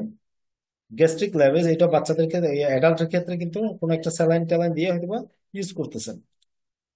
প্লুরাল ফ্লুইড, প্লুরাল ফ্লুইড দেখেন একটা মানুষের অ্যাডাল্টের ক্ষেত্রে প্লুরাল ফ্লুইড কোন জায়গায়, এটাও কিন্তু আপনাকে কালেকশন করতে নিডল দিয়ে, একটা সিরিঞ্জ বা নিডল দিয়ে কিন্তু কালেকশন করতে হবে। এটা হচ্ছে পাস বা উন সব বলি, যেটা বলে এই যে পাসটা কিন্তু এখানে কালেকশনটা করতেছে কিভাবে, একটা ওই যে সব স্টিক দিয়ে, ঠিক আছে, এরকম আসতে পারে আপনাদের কাছে। যে এরকম স্টিক করে সোয়াব স্টিক দিল, একটা সোয়াব স্টিক টিউবের মধ্যে দিয়ে আপনাদের কাছে নিয়ে আসলো। এটাও কিন্তু পাস, এটা হচ্ছে ওই পাসটা হচ্ছে লিকুইড টাইপের পাস। এখন সব পাস্তা একই রকম না, কোনো পাস হয়তো বা লিকুইড আচ্ছা, টাইপের আমার হতে একটা পারে প্রশ্ন যেটা ছিল। যেটা সিরিজ দিয়ে নিতে পারে, ঠিক আছে। আবার কোনোটা হয়তো বা আপনাকে এইভাবে সোয়াব স্টিক দিয়ে নিতে হইতে পারে, বা আপনি নিবেন না, নিয়ে কালেকশন করে হয়তো বা আপনাদের ওখানে পাঠাইতে পারে। ঠিক আছে, কেউ কি কিছু বলতেছেন নাকি? কালেকশন তো আর আমরা করবো না, এটা হচ্ছে ডক্টররা কালেকশন করে। এতে হ্যাঁ হ্যাঁ কিন্তু হ্যাঁ জি হ্যাঁ, জি। আমি আসতেছি, সিএসএ। আমি আসতেছি হ্যাঁ। এই যে যতগুলা দেখতেছে, আমি ওইটার কথাই বলতেছি যে সবগুলো কিন্তু নিডেল দিয়ে কালেকশন করতেছে। তো এই কালেকশন তো আমরা বা আমাদের এমটিদের যারা আছে তারা কখনোই কালেকশনটা করবে না। তাহলে কালেকশনটা অবশ্যই করতে হবে কোনো একজন এক্সপার্টকে দিয়ে, যার সার্জন আছে, যারা এই বিষয়গুলো নিয়ে কাজ করে, তারাই কিন্তু এই কালেকশন গুলো করবে। ঠিক আছে। কাজেই এখন কথা হচ্ছে যে এই যে কালেকশন যে করবে, হ্যাঁ, কালেকশন, মনে করেন কোনো একজন ডাক্তার তাকে দিল যে সিএসএফ টা জিন এক্সপার্ট করতে হবে। এখন রুগী হয়তো বা আপনার কাছে চলে আসছে, এখন সিএসএফ, সিএসএফ মানে আপনি বুঝে গেছেন। আর রুগী তো ডাক্তার তো আর জানে না সিএসএফ কালেকশনে এখানে জিন এক্সপার্ট করতে তাকে কি করতে হবে না করতে হবে, হয়তো এই জিনিসগুলো ডাক্তার জানবে না। এখানে যে কালেকশন করে নিয়ে আসতে হয় জিন এক্সপার্টে, সেটি কিন্তু ডাক্তার জানতেও পারে আবার নাও জানতে পারে, হ্যাঁ। তো যদি না জানে আপনার কাছে চলে আসে, তখন আপনি কি করবেন? আপনাকে অবশ্যই বলতে হবে যে এই সিএসএফ এর কালেকশনটা আমাদের এখানে হয় না, এটা আপনাকে বাইরে থেকে কালেকশন করে আমাদের এখানে নিয়ে আসতে হবে। ঠিক আছে, বাইরে থেকে কালেকশন করে আমাদের এখানে নিয়ে আসতে হবে, মানে আমাদের জিন এক্সপার্টে নিয়ে আসতে হবে সাইডে। তাহলে এখন রুগী সেটাই একটা মেসেজ পেয়ে গেল। এখন রুগীকে একটা জিনিস বলতে হবে যে তো কোথায় কালেকশন করতে পারে, এটা আপনাকে জিজ্ঞেস করতে পারে, স্বাভাবিক। রুগী নাও জানতে পারে, হ্যাঁ। তো সব সময় আমরা যে জিনিসটা প্রেফার করি, আপনারা সবসময় দেখবেন যে আগে গভর্নমেন্ট ইনফ্রাস্ট্রাকচার বা গভর্নমেন্ট ফ্যাসিলিটি যেখানে আছে সেখানে যদি কোনো কালেকশনের যদি সুযোগ থাকে, আপনাদের ইউএসসি তে যদি কালেকশনের সুযোগ থাকে, তাহলে অবশ্যই আপনার ইউএসসি যদি সেরকম কোনো সার্জন বা ডক্টর যদি থাকে, আপনি সেটা রেফার করে দিতে পারেন। বা আপনার আশেপাশে যদি কোনো টার্সিয়ারি লেভেলের যদি সদর হসপিটাল বলেন বা অন্য কোনো লেভেলের হসপিটাল যদি থাকে যেখানে এই স্যাম্পল গুলো কালেকশন করে থাকে তারা, তাহলে সেখানে আপনারা রেফার করতে পারেন। আর যদি মনে করেন যে না, আপনার সেরকম কোনো গভর্নমেন্ট কোনো ফ্যাসিলিটি নেই, আপনার বিভিন্ন ধরনের ডায়াগনোসিস সেন্টার আছে, তারা এই ইয়াগুলো কালেকশন করতে পারে, তাদের ওখানে আপনি রেফার করে দিতে পারেন। ঠিক আছে, এই ক্ষেত্রে হয়তো বা রুগীকে কিছু হয়তো বা পেমেন্ট করতে হতে পারে এই যে স্যাম্পল কালেকশনের জন্য, এটা হয়তো বা রুগীকে করতে হবে, এটার হয়তো কোনো ফ্যাসিলিটিস হতে পারবে না, এখন পর্যন্ত প্রোগ্রাম হয়তো বা এরকম নাই। ঠিক আছে।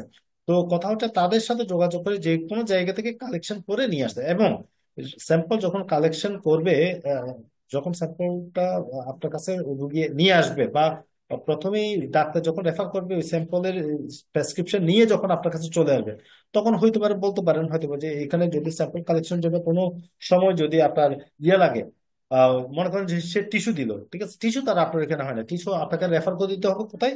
অবশ্যই এনটিএল আরটিএল রেফার করে দিতে হবে। তবে সেই ক্ষেত্রে আপনি বলতে পারেন যে এখানে এটা অমুক জায়গায় আপনি কালেকশন করে নিতে পারেন। ঠিক আছে, হ্যাঁ, কালেকশন করে নিয়ে আপনি এনটিএল আরটিএল এ গিয়ে টেস্ট করতে পারেন। তবে সেক্ষেত্রে বলতে হবে যে টিস্যুটা যখন প্রিজার্ভ, অবশ্যই কোনো ফরমালিন ইউজ করা যাবে না, এটা অবশ্যই নর্মাল স্যালাইন ইউজ করতে হবে।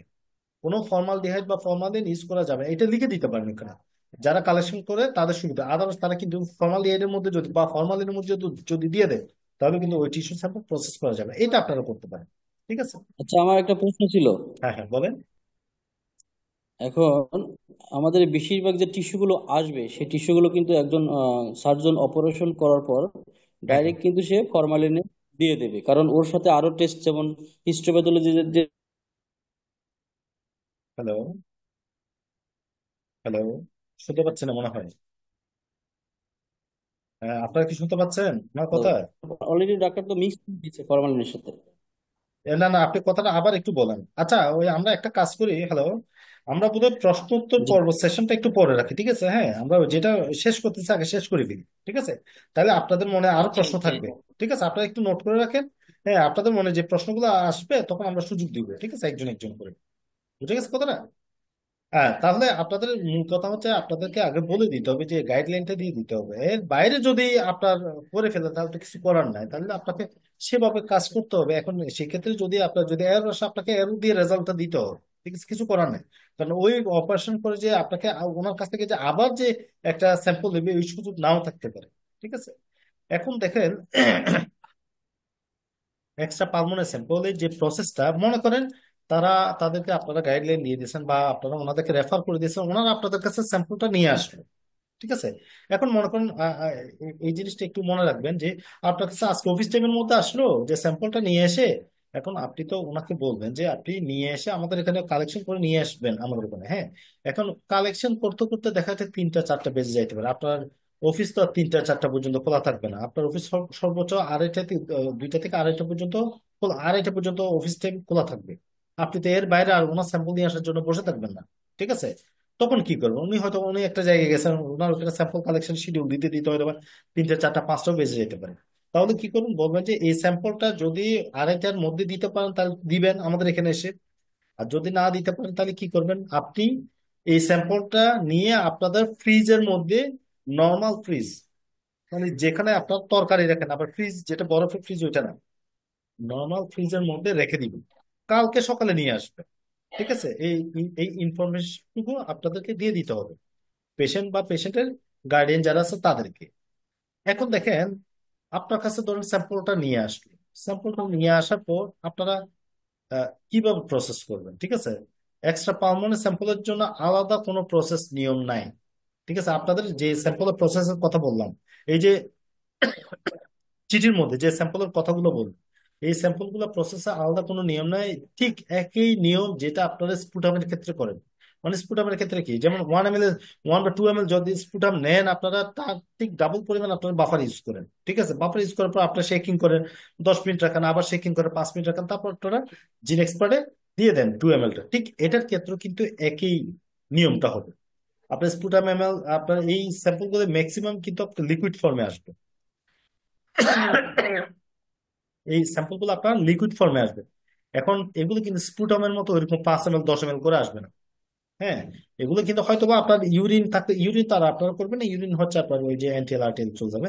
সিএসএফ হয়তো বেশি জোরে 2 ml বা 3 ml আপনার কাছে দিল, বেশি হলে 1 ml বা 2 ml দিল। আপনি তো এখানে আর 5 ml 10 ml আনতে পারবেন না, ঠিক আছে? তো আপনার কাছে এরকম কোন একটা সিরিজ দিয়ে দিল। এখন এই যেটা নিয়ম, এটা ওখানে যেটা ওনারা কালেকশন করলে হয়তো সিরিজটা ওই যে কালেকশন করে ওই সিরিজ সহ পাঠিয়ে দিতে পারে। কাজে আপনার স্যাম্পলটা কিন্তু ওই সিরিজ সহ কিন্তু নিতে হবে, ঠিক আছে? আপনি ওখান থেকে ওই যে কপ কটে নিবেন, ঠিক আছে? ওনারা স্যাম্পল কালেকশনটা ওনারা কিভাবে করবেন সেটা ওনারা ভালো জানবেন, ঠিক আছে? এটা যে এমন না যে আমাকে ফ্যালকন ডিবে দিতে হবে, কপ করে দিতে হবে, ঠিক আছে? এরকম কোনো কিছু না। এক একটা এক্সট্রা পার্মানেন্ট স্যাম্পল কালেকশন অনেক সময় এক এক ধরনের হয়। কোনো কোনো ক্ষেত্রে ওনারা কন্টিনিউ ইউজ করেন, কোনো কোনো ক্ষেত্রে দেখা যাচ্ছে ওনারা ওই যে সিরিঞ্জ ইউজ করেন, 1 ml 2 ml বা 5 ml সিরিঞ্জ ইউজ করেন, ঠিক আছে? যে মানে সিরিঞ্জ ইউজ করুন ওনারা ওনারা সেটা নিয়ে এসে আপনার কাছে আসলো। এখন আসার পর আপনি কি করবেন, অ্যাজ ইউজুয়াল সিস্টেম, হ্যাঁ। আপনি আগে দেখবেন না লিকুইডটা কত এমএল লিকুইড, হ্যাঁ। আমার জিন এক্সপার্টে আমি সর্বোচ্চ কত এমএল করতে পারবো। আমি সর্বোচ্চ এমএল কত, যদি আমার ফ্যালকন টিউব 50 ml এর ফ্যালকন টিউব যদি ফিল্ড লেভেলে অ্যাভেলেবল থাকে, তাহলে আমি করতে পারবো সর্বোচ্চ 4 ml দিয়ে আমি স্পুটামের মতো 4 ml স্যাম্পল দিয়ে আমি প্রসেস করতে পারবো। কারণ 4 ml দেওয়ার কারণটা কি? কারণটা হচ্ছে আমার যে দ্বিগুণ পরিমাণে বাফার যে আমি ইউজ করতে পারবো, সেই বাফার আমার আছে কিন্তু 8 ml, ঠিক আছে? তার মানে আমি দ্বিগুণ পরিমাণ বাফার আমি 8 ml পুরোটা ঢেলে দিতে পারবো। আমি যদি 5 ml নিই তাহলে আমার বাফার লাগতো কিন্তু 10 ml, আমার কিন্তু বাফার আছে কিন্তু 8 ml। আমি কিন্তু এটা করতে পারবো না যে আমি 8 ml একটা বাফার টিউব ইউজ করলে বাকি আরেকটা ওই বাফার রিয়েজেন্ট টিউব থেকে আমি বাকি 2 ml অ্যাড করে দিলাম, এটা করার কোনো সুযোগ নেই। একটা বাফার রিয়েজেন্ট টিউব ঠিক সোজা কথা হচ্ছে একটা টেস্টের জন্য, ঠিক আছে? এটা কখনো করা যাবে মানে আমি সর্বোচ্চ 4 ml এর উপরে ইউজ করতে পারবো না। এবং 4 ml আপনি স্যাম্পলটা ইউজ করবেন কখন, যখন আপনার কাছে 50 ml এর ফ্যালকন টিউব অ্যাভেলেবল থাকবে। যদি মনে করেন যে না 50 ml এর ফ্যালকন টিউব আপনার কাছে অ্যাভেলেবল না, এখন এনটিভি থেকে ফ্যালকন টিউব যাচ্ছে কত এমএল, 15 ml এর, ঠিক আছে? যে চিকন চিকন 15 ml এর। এখন 15 ml মনে করেন আপনি 4 ml নিলেন, 4 ml নিলে ম্যাডাম, আপনাকে 4 ml নিলে আপনাকে বাফার দিতে হবে কত এমএল, 8 ml। 8 4 কত এমএল, 12 ml। তো 15 ml থেকে যদি কিন্তু 12 ml যদি আপনি স্যাম্পল এবং বাফারে চলে যায়, বাকি থাকে কত এমএল, 3 ml। তাহলে ওই 3 ml কি আপনাকে তো শেকিং করতে হবে। কেউ একজন কথা বলতেছেন বলতে আমার মনে হয় আপনি একটু মিউট করেন, হ্যাঁ। আমি মিউট করে দিচ্ছি। এখন দেখেন, আহ 4 ml এবং 8 ml বাফার, তার মানে হয়ে যাচ্ছে টোটাল 12 ml। এই 12 ml 15 ml এর মধ্যে যদি 12 ml এ চলে যায় তাহলে বাকি থাকে কত এমএল, 3 ml। তাহলে ওই 3 ml আপনার দেখেন, আমাকে তো এটা ঝাঁকি দিয়ে ভালোভাবে মিক্স করতে হবে জিন এক্সপার্ট সিস্টেমের মতো। তা আমি যদি মিক্সটা ঠিক মতো না করি তাহলে কিন্তু আমার প্রসেস কিন্তু ঠিক মতো হবে না, রেজাল্ট কিন্তু ঠিক মতো আসবে না, এরর কিন্তু চলে আসবে, ঠিক আছে? এই কারণে যদি 15 ml এর ফ্যালকন টিউব যদি আপনাদের ফিল্ড লেভেলে যায়, তখন কিন্তু আমরা বলি যে সর্বোচ্চ 2 থেকে 3 ml, সর্বোচ্চ 2 থেকে 3 ml আপনারা ইউজ করার জন্য। আবার জিন এক্সপার্ট প্রসেসিং কিন্তু 1 ml এর নিচে কিন্তু করা যায় না, এটা মাথায় রাখবেন।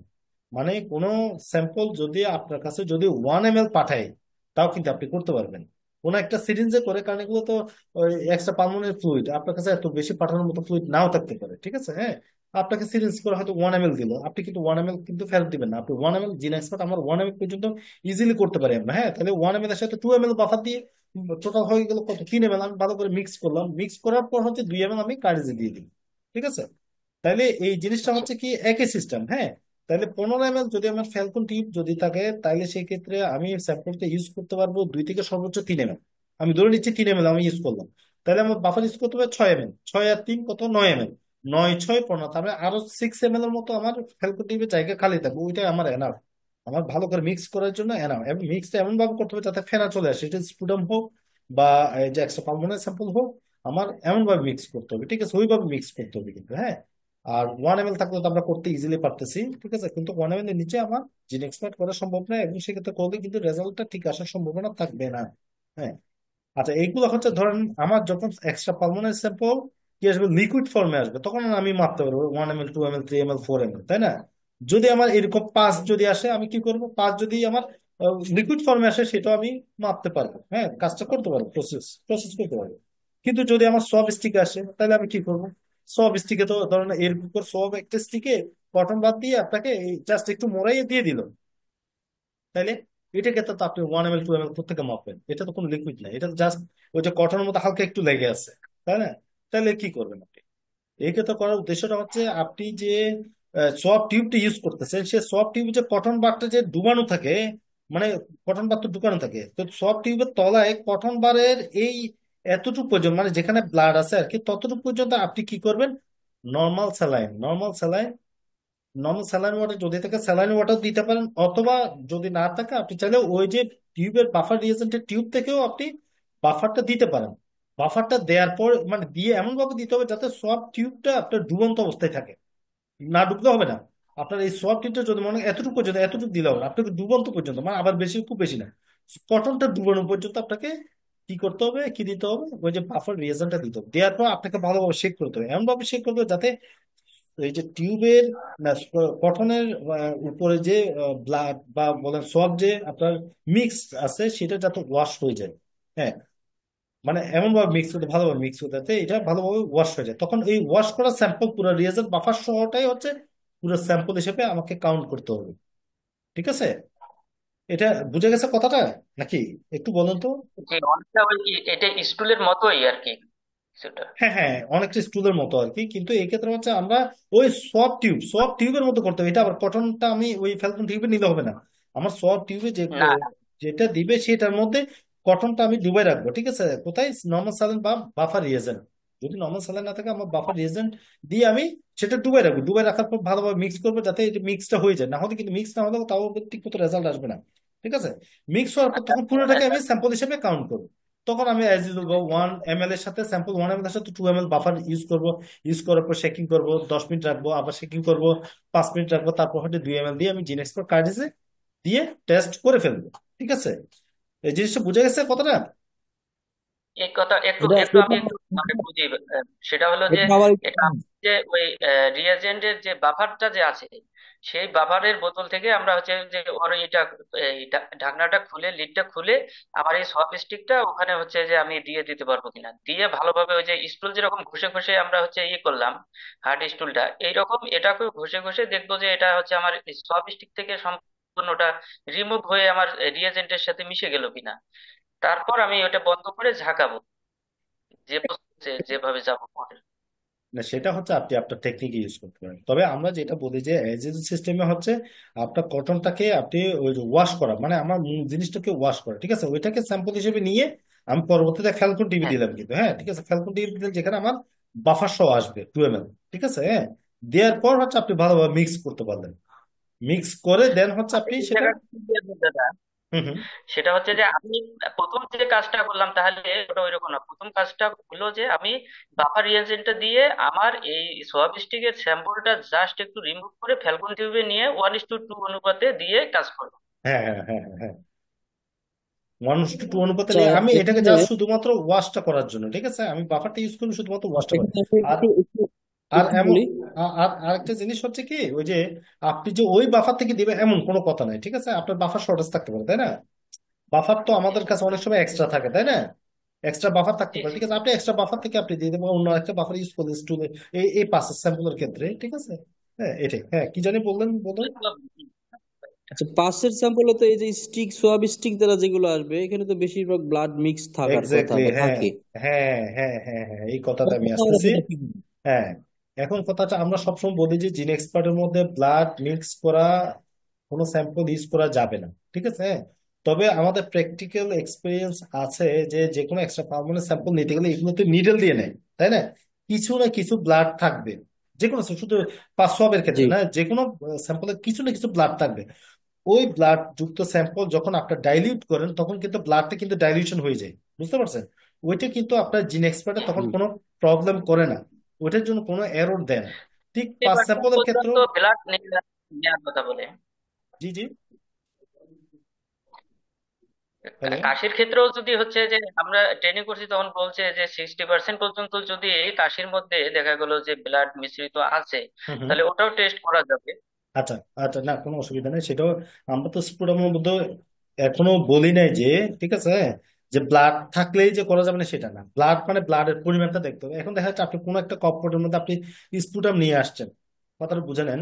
কোন একটা স্পুটাম নিয়ে আসছেন, ঠিক আছে? হ্যাঁ, স্পুটাম নিয়ে আসার পর দেখা যাচ্ছে ওই স্পুটামে এক জায়গায় ব্লাড আসছে, ব্লাড যেমন সব জায়গায় থাকলে হবে না কিন্তু। সব জায়গায় থাকলে সেটা না মাস্ট হুম কিন্তু না। এরর আসবে, ঠিক আছে? কোন এক জায়গায় আছে, কোন এক জায়গায় আপনার আছে, কিন্তু যে জায়গায় ভালো আছে আমি সেই জায়গায় স্পুটামটা আলাদা করে আমি ফ্যালকন ডিপের মধ্যে নিয়ে নিলাম। আমার তো ব্লাড যুক্ত তো জি ওটা বাদ দিলাম, কারণ আমি তো জিন এক্সপার্টে ওটা 1 ml একটা বিষয়। সর্বনিম্ন। আমি জিন এক্সপার্টে সর্বনিম্ন 1 ml করতে পারি, 2 ml করতে পারি, 3 ml করতে পারি, ঠিক আছে? আমি ওই অংশটা বাদ দিলাম, যেটা ভালো আছে সেটাই আমি হ্যাঁ, স্পুটাম পটের মধ্যে নিয়ে নিলাম, ঠিক আছে? বা আমি ফ্যালকন ডিপের মধ্যে নিয়ে নিলাম। তাহলে সেটা দিয়ে প্রসেস করলে কিন্তু আমরা করতে পারি, বুঝতে পারছেন কথাটা? জি জি জি। হ্যাঁ, এটাই। আর যেটা খুব একদম ভরায় ব্লাড নিয়ে আসবে সেটা কিন্তু আমরা চাইলে কিন্তু করতে পারবো না, সেটা কিন্তু মাস্ট কিন্তু এরর আসবে।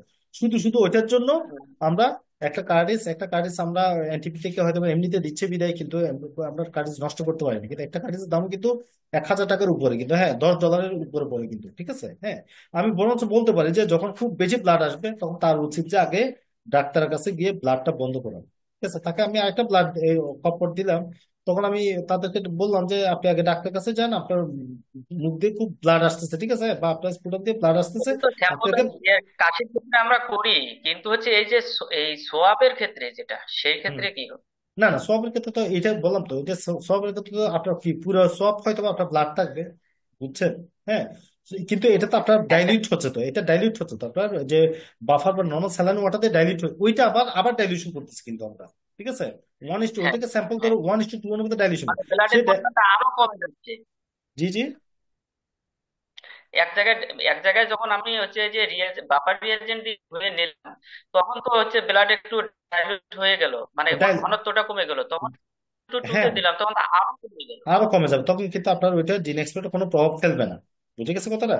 তখন আপনার জিন এক্সপার্টে প্রভাব ফেলবে না। এবং খুব বেশি ব্লাড যুক্ত যদি হয়, বুঝে নেন, খুব বেশি ব্লাড যুক্ত জি যদি হয় সেটা আপনারা রেকর্ড রাখবেন, সেটা আপনার রিপোর্টের মধ্যে যদি ব্লাড আসে আপনি তার ওইটা সব স্যাম্পল তার পাবেন না, ঠিক আছে?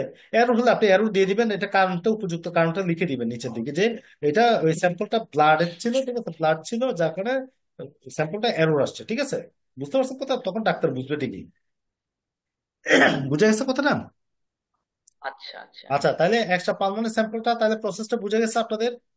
এটা নিয়ে কারো কোনো কোয়েশ্চেন আছে? বলেন। কোশ্চেন ওই যে ফরমালিন যুক্ত যদি হয়, একটা তো আমরা বুঝলাম যে ব্লাড যদি থাকে সোয়াবের ক্ষেত্রে সেটা হচ্ছে বুঝলাম, কিন্তু ফরমালিন যুক্ত যদি এসেই যায় সেক্ষেত্রে আচ্ছা, ফরমালিন যুক্ত টিস্যু এসে গেলে আসলে সেক্ষেত্রে না, এটা তো আপনারা ফিল্ড লেভেলে করবেন না। আমরা করবো না, এটা তো হচ্ছে আরটিআরএল এনটিআরএল এর বিষয়। হ্যাঁ হ্যাঁ, আরটিএল আমার এনটিএল এ আপনার ফরমালিন যুক্ত যদি করে আপনারা এজ ইউজার সিস্টেম যেভাবে আছে সেভাবে করবেন, ঠিক আছে? হ্যাঁ, আর যদি না থাকে আপনার ওই যে যেটা রিপোর্ট যদি রেজাল্টে এরর আসে, একটু হোল্ড করেন, জাস্ট একটু hold। আমাদের রেজাল্ট যেটা আসবে আমরা সেটাই দিয়ে দেবো, হ্যাঁ নিচে কজটা লিখে দেবো, হ্যাঁ হ্যাঁ কমেন্টে। হ্যাঁ হ্যাঁ হ্যাঁ, সেটাই লিখে দিবেন, ঠিক আছে? হ্যাঁ, এই কারণে কোশ্চেন আমার ছিল। এটা আমার এই কারণে কথাটা বলা হচ্ছে যে আপনার কাছে যখন স্যাম্পলটা ওইভাবে আসবে বা যারা ডাক্তার এই ভুলগুলা করে তাদেরকে এই বিষয়গুলো নিয়ে কাউন্সিলিং করা, বা মেসেজটা ট্রান্সফার করে দিয়ে, ঠিক আছে। আর রুগী যদি অনেক ক্ষেত্রে ওইটা হয় কি, স্যাম্পল, যেমন রুগী যদি স্যাম্পল গুলো যদি দেওয়ার আগে আপনার কাছে আসে, তাহলে তো আপনি লিখে দিতে পারলেন আপনার ওই ইয়ার মধ্যে, প্রেসক্রিপশনের মধ্যে, ঠিক আছে। হ্যাঁ, এটা বলেন। এটা তো হয় যে রুগীরা তো তাদের সমস্যা নিয়ে ডাক্তারের কাছে যায়, ডাক্তাররা তো হচ্ছে যে ওখানে যা যা করার করে নিয়ে শেষে স্যাম্পলটা আমার কাছে আসে, আমার তো আর ডাক্তারকে এগুলো বলার সুযোগ থাকে না সেই ক্ষেত্রে। না, আমি তো ওইটাই বললাম এটা যে হচ্ছে যে যেসব জায়গায় ডাক্তাররা মানে ডাক্তাররা করেন আর কি, ঠিক আছে। হ্যাঁ, এখন মনে করেন মনে করেন কোনো একটা সদর হসপিটালে, ঠিক আছে, হয়তো বা ওইখানে স্যাম্পল দিয়ে দিল, ঠিক আছে, হ্যাঁ, ডাক্তার ওইখান থেকে হয়তো বা আসতে পারে সরাসরি, ঠিক আছে, হ্যাঁ।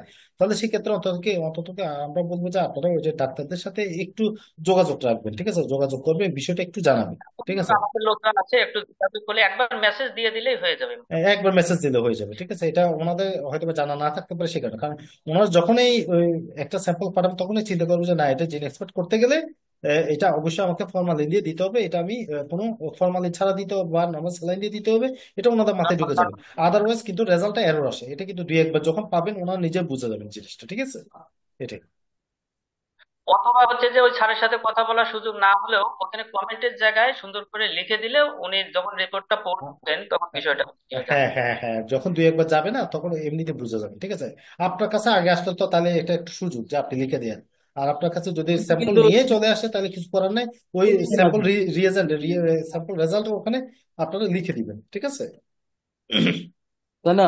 হ্যাঁ, হ্যাঁ, তাহলে বলেন। কিন্তু এটা কিন্তু হলো না, ডায়াগনোস হলো না। কারণ হচ্ছে যে একটা বিশেষ করে টিস্যু স্যাম্পল যেগুলো পাঠানো হয় ইয়া থেকে, বিভিন্ন মেডিকেল কলেজ কিংবা বিভিন্ন হসপিটাল থেকে যখন টিস্যু স্যাম্পল গুলো পাঠানো হয়, তখন একটা অর্গানকে যখন অপারেশন করা হয় সেটাকে একটা আলাদা করার করার সাথে সাথে কিন্তু সেটা হিস্টোপ্যাথোলজি করার জন্য অবশ্যই ফরমালিনের সাথে মিক্স করা হয়, আচ্ছা। তাই না? হুম, হুম, মিক্স হুম, করা হয়, তারপরে হুম। ওখান থেকে কখনো কোন ডাক্তার যদি চায় যে এটা জিন্স পরে করতে হবে, তো ওই একই স্যাম্পল কিন্তু পাঠায় দেয়। না, তাহলে বুঝতে সেক্ষেত্রে পারবেন। কিন্তু ওই দেখ আপনার তো আর কিছু করার সেক্ষেত্রে নাই। কিন্তু আপনার তো কিছু করার, অ্যাজ ইজ সিস্টেমে আপনি তো আর এটিকে, আপনি তো আর জানেন না, ঠিক আছে, এখানে কিভাবে পাঠাইছে না পাঠাইছে আপনি কিন্তু জানেন না, ঠিক আছে। আপনি তো স্যাম্পলটাকে আমরা রিজেক্ট, আপনি জানলেও রিজেক্ট করতে পারবেন না, কারণ স্যাম্পলটা কিন্তু বারবার কালেকশন করা সম্ভব না, এক্সট্রা পার্মানেন্ট স্যাম্পল, ঠিক আছে। জি, জি, আপনি অ্যাজ সেটাই ইউজুয়াল actually এটা সিস্টেমে আপনি অ্যাজ না। ইউজুয়াল সিস্টেমে আপনি করে ফেলবেন, ঠিক আছে। কারণ কারণ আচ্ছা, টিস্যুতে আমি আমি দেখতেছি একটু আপনাদের ইন্টারাপ্ট আমি দেখতেছি আমি একটু আমরা ইন্টারাপ্ট করব। আপনি আমি রাজশাহী ডিভিশনে তো অনেকে টিস্যু স্যাম্পল করতেছে, আমি তো জানি, আমি তো দেখলাম তো, হ্যাঁ। ওই যে আমি তো রেজাল্ট দেখে বুঝলাম যে তাহলে এরকম যদি সবগুলো যদি ফর্মালি দিয়ে আসতো তাহলে তো সবগুলো রিপোর্ট কিন্তু রেজাল্ট কিন্তু এরর আসতো। আমি তো দেখলাম তো আপনাদের ভালো রিপোর্ট আসতো RTL, ঠিক আছে, তাহলে কি আমি বিশ্বের সব একটু জায়গায় হচ্ছে ইন্টারাপ্ট না। করব। জি, জি, আমি একটু ইন্টারাপ্ট না, করব।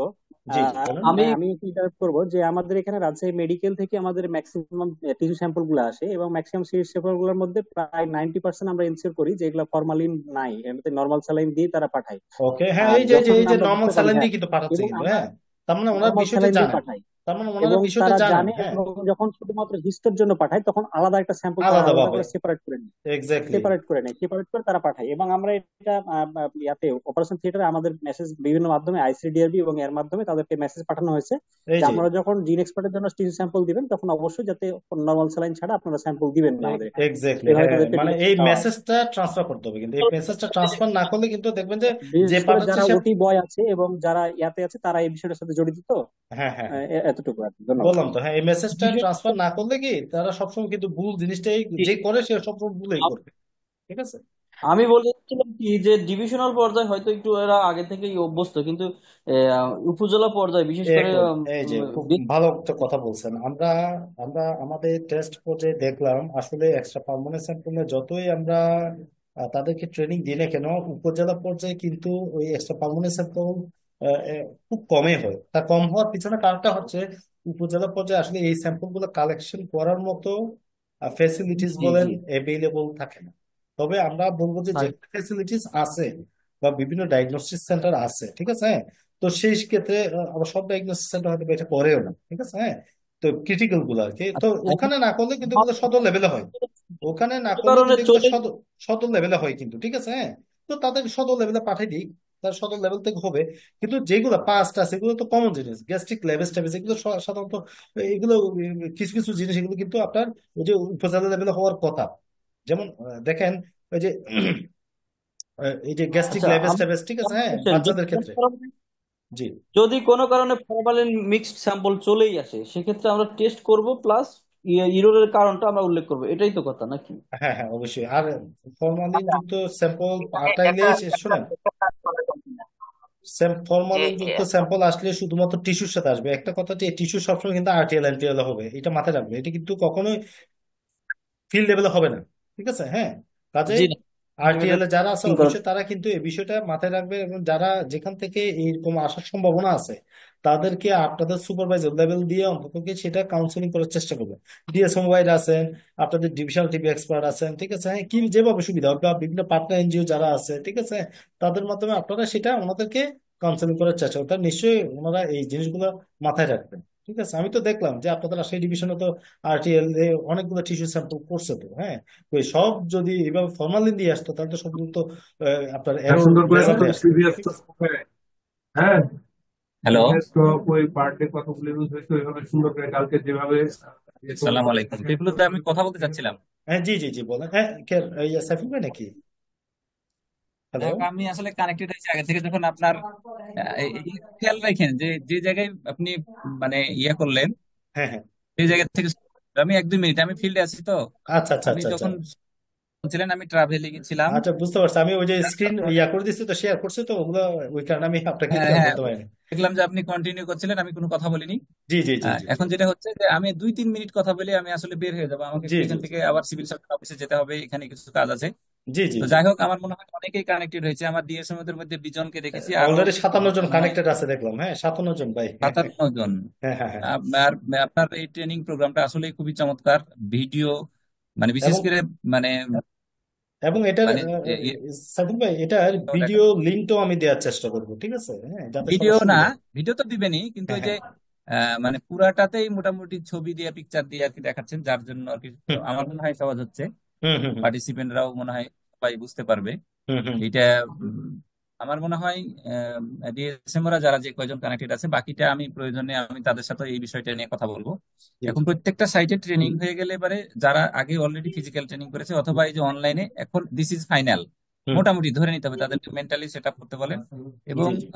আমাদের যেহেতু এখানে যারা এমটি ল্যাব তারা শুনছেন সবাই, আমি বলতে চাচ্ছি যে সকল এমটি ল্যাবই কিন্তু এনটিপি অথবা ব্র্যাকের পক্ষ থেকেই আছে, টিডিসি সেন্টার বা যাই হোক না কেন, এরা কিন্তু একেবারে ডেডিকেটেড এমটি ল্যাব। 2-1 জন হয়তো থাকতে পারে গভর্নমেন্ট লেভেল থেকে। যেহেতু ডেডিকেটেড, শুধুমাত্র আমি যে স্যাম্পল যদি আসি তাহলে করে দিব, না আসলে না করে দিব, আসে নাই তো কি করব, এইরকম যেন না হয়। তাদেরকে অ্যাক্টিভ ভাবে ইউএচএপিওর সাথে কথা বলবে যে আমরা ট্রেনিং পেয়েছি জি আমাদের জি জি। এখানে। গত আমি একটা জায়গায় গেলাম, ইউএচএপিও খুবই উল্লসিত এবং খুবই আনন্দিত যে আমার এখানে এক্সট্রা পালমোনারি স্যাম্পল এবং স্টুল করা সম্ভব না। উনি খুবই খুশি, এবং ওখানকার এমওডিসি এবং আরএমও তাদেরকে এই এমটি ল্যাবদেরকে একটাই মেসেজ আপনিও দেন, আমিও দিচ্ছি, এবং ডিএসএমরাও তারা এইভাবে এটা এনশিওর করবে যে স্যাম্পল যেন তার কাছে আসে, সে বডি ফ্লুইডই হোক বা স্টুল 5 বছরের স্টুল, নিচে। হ্যাঁ। আইএমসিআই কনফার্ম করতে হবে। আইসিডিডিআরবি যে বিরাট একটা ম্যান পাওয়ার, তারা আমাদের ফিল্ডে নাই। ব্র্যাক আছে, আমার এনটিপির এমটি ল্যাবের আছে। এইটা আমাদেরকে সেইভাবেই কাজ করতে হবে। এবং দেখা গেল যে আপনার ট্রেনিং দিলেন, কিন্তু দেখা গেল 8 মাস 10 মাস 1 বছরের মধ্যে কোনো স্টুল স্যাম্পল অথবা কোনো ইপি স্যাম্পল ওখানে আসে নাই, উনি করেনও নাই, এই ট্রেনিংটা ব্যর্থ হবে, উনি ভুলেই যাবে। সুতরাং জি জি। তারও একটা দায়িত্ব, যেহেতু ডেডিকেটেড এমটি ল্যাব, যক্ষ্মা প্রোগ্রাম সম্পর্কে পুরো প্যাকেজ তাকে জানতে হবে। প্যাকেজ জানতে হবে মানে কি, এমডিআর এর চিকিৎসার সাইড ইফেক্ট ম্যানেজমেন্ট তাকে করতে হবে, এটা ডাক্তার করবে। বাকি যে ডাক্তারের পাশাপাশি যারা আছে এমটি ল্যাব অথবা যারা আছে, সেই কাজটুকু তাদেরকে করতে হবে, এবং তারা যেন করে। এটাও আপনি এই মেসেজটা দিন আজকে এবং কালকে, যে যারা যারা কানেক্ট হবে। এবং রাইহান তো এখানে আছে অনেকেই। রাইহান যে মেসেজটা দিছে, দেখবেন যদি কোনো কারণে ইন্টারনেটের সমস্যা হয় আমাদের এমটি ল্যাবদের, বা ওই রুমটা যক্ষা রুমটাতে আসলেই গ্রামীণের নেটওয়ার্ক অত্যন্ত বোর পাই না, তাহলে আমাদের প্রোগ্রাম অফিসারের একটা ল্যাপটপ আছে, একটা ইন্টারনেট কানেকশন আছে, সে নিজ দায়িত্বে ফোন করে, রাইহান এটা একটু মেসেজে দিয়ে দিন সেই জন্য প্রোগ্রাম অফিসারকে সেই দিন, আগামীকালকে, আজকে মনে হয় সম্ভব হবে না হয়তো, তারাও যেন ওই ল্যাপটপ নিয়ে ইন্টারনেট কানেক্টিভিটি নিয়ে দরকার হলে বাইরের কোন রুমে যেখানে ইন্টারনেট কানেকশন পায় ওখানে গিয়ে দরকার হলে কিছুক্ষণের জন্য করবে, বাকিটা সময় যে এক্সপার্ট রুমে যে সাপোর্টটা অন্য কাউকে দিয়ে সে নিতে পারে। যিনি এক্সপার্টে তো শুধু বসাই দিয়ে তারপরে তো 1-1.5 ঘন্টা তো একদম ফ্রি থাকে। আমার মনে হয় আমি আর বেশি বলতে চাচ্ছি না। পিপলুদা আপনাকে অনেক অনেক ধন্যবাদ। একদম খুবই ইফেক্টিভ ট্রেনিং হচ্ছে এটা। আমরা তো বয়স্ক মানুষ, এক্সপিরিয়েন্স মানুষ, থ্যাংক ইউ দেখে ভাই, বুঝতে থ্যাংক পারছি। ইউ। জি, থ্যাংক ইউ ভাই। ধন্যবাদ। হ্যাঁ, জি জি জি, হ্যাঁ, অবশ্যই। ঠিক আছে পিপলুদা, আমি একটু বের হচ্ছি। আর আমার মনে হয় সবাই কালকে ট্রেনিংও আমি চেষ্টা করবো এবার কানেক্ট হওয়ার জন্য। কালকে আচ্ছা, আমি পারবো, কারণ কালকে অফিসে নেই। জি জি থ্যাংক ইউ সো মাচ পিপলুদা, জি পরে জি কথা হবে। ভাই, হ্যাঁ, ওকে জি, আসসালামু আলাইকুম। আল্লাহ হাফেজ। আচ্ছা, আমরা শুরু করি। যে যেখান থেকে কথাটা শেষ হলো আর কি। তো যে কথাটা বললেন আর কি, শুধু ট্রেনিংটা করে গেলে হবে না। এই যে আমরা আপনাদেরকে ট্রেনিং দিচ্ছি, অনেক ক্ষেত্রে আমরা দেখলাম যে আমরা ট্রেনিং দিচ্ছি, ঠিক আছে, এই যে স্টুলের এক্সট্রা পালমোনারি স্যাম্পলের ট্রেনিং দিচ্ছি, ট্রেনিং নিয়ে সবাই নিয়ে বসে থাকে। এখন বসে থাকলে তো হবে না, আপনার কাছে স্যাম্পলটা পাঠাবে কে?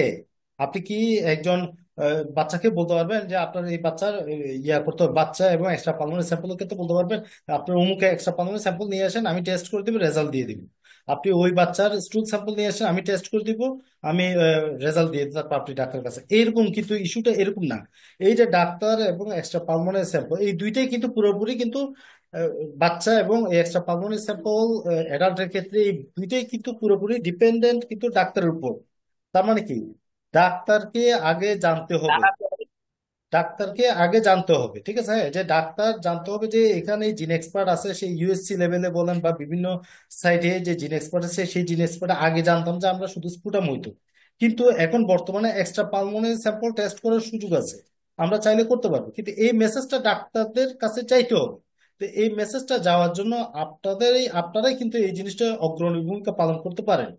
যে আপনাদের ট্রেনিংটা হওয়ার পর আপনাদের সংশ্লিষ্ট ডাক্তার যারা আছে, আপনাদের ইউএসসি বলেন অন্যান্য প্রাইভেট প্র্যাকটিশনার যারা আছে, তাদের সবাইকে মেসেজটা একদম ক্লিয়ারলি দিতে হবে যে স্যার, আমরা এই যে এনটিপি যে সার্কুলারটা আছে, এই সার্কুলার হিসেবে স্যার আমরা এই plural fluid, acidic fluid, pus, CSF, synovial fluid, gastric levels এবং স্টুল বাচ্চাদের ক্ষেত্রে আমরা আমাদের জিন এক্সপার্টে টেস্ট করতে পারবো। আগে আমরা হয়তো বা এই স্যাম্পল গুলা বিভিন্ন এনটিএল আরটিএল এ বিভিন্ন কুরিয়ার মাধ্যমে পাঠাইতাম, বিভিন্ন হয়তো বা রুগী পেশেন্ট গিয়ে দেখা যাচ্ছে একজন রুগী মুমূর্ষু অবস্থায় তাকে গিয়ে হয়তো বা এনটিএল আরটিএল গিয়ে এই স্যাম্পলটা পাঠাইতে হইতো।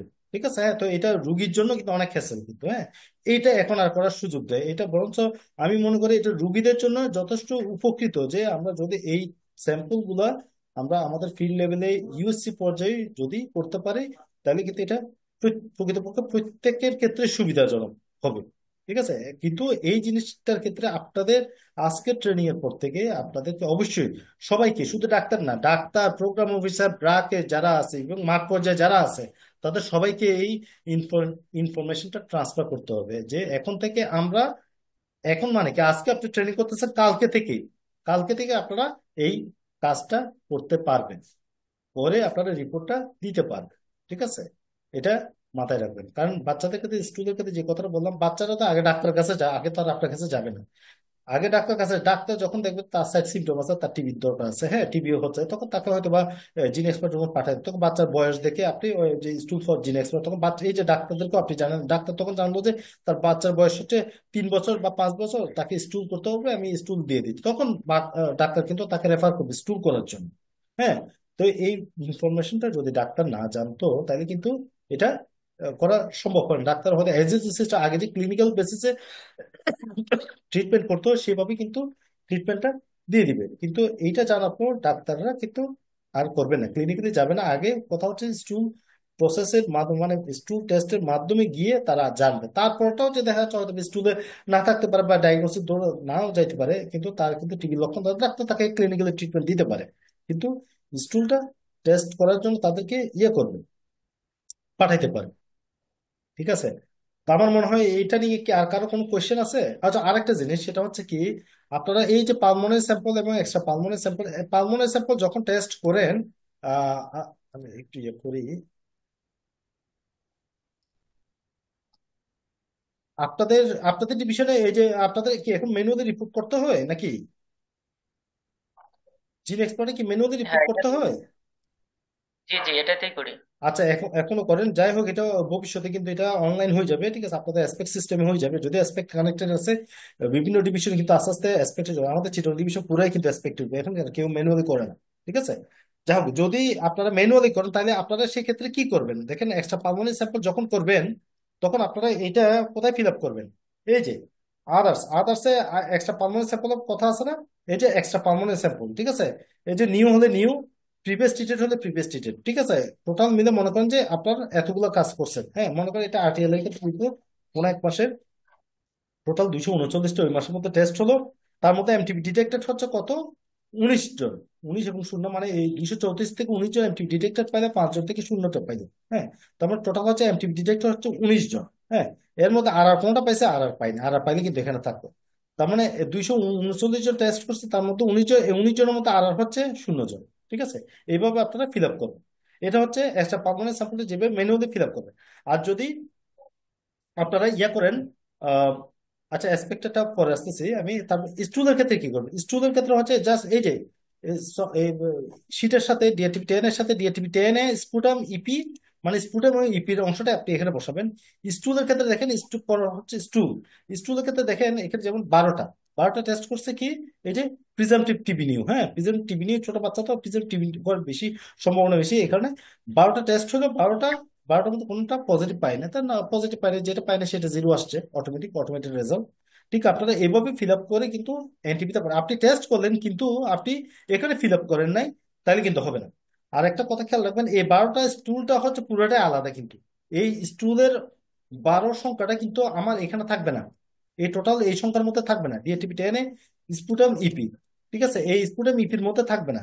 স্টুলেরটা পুরোটা হচ্ছে আলাদা শীট, ঠিক আছে, মনে রাখবেন।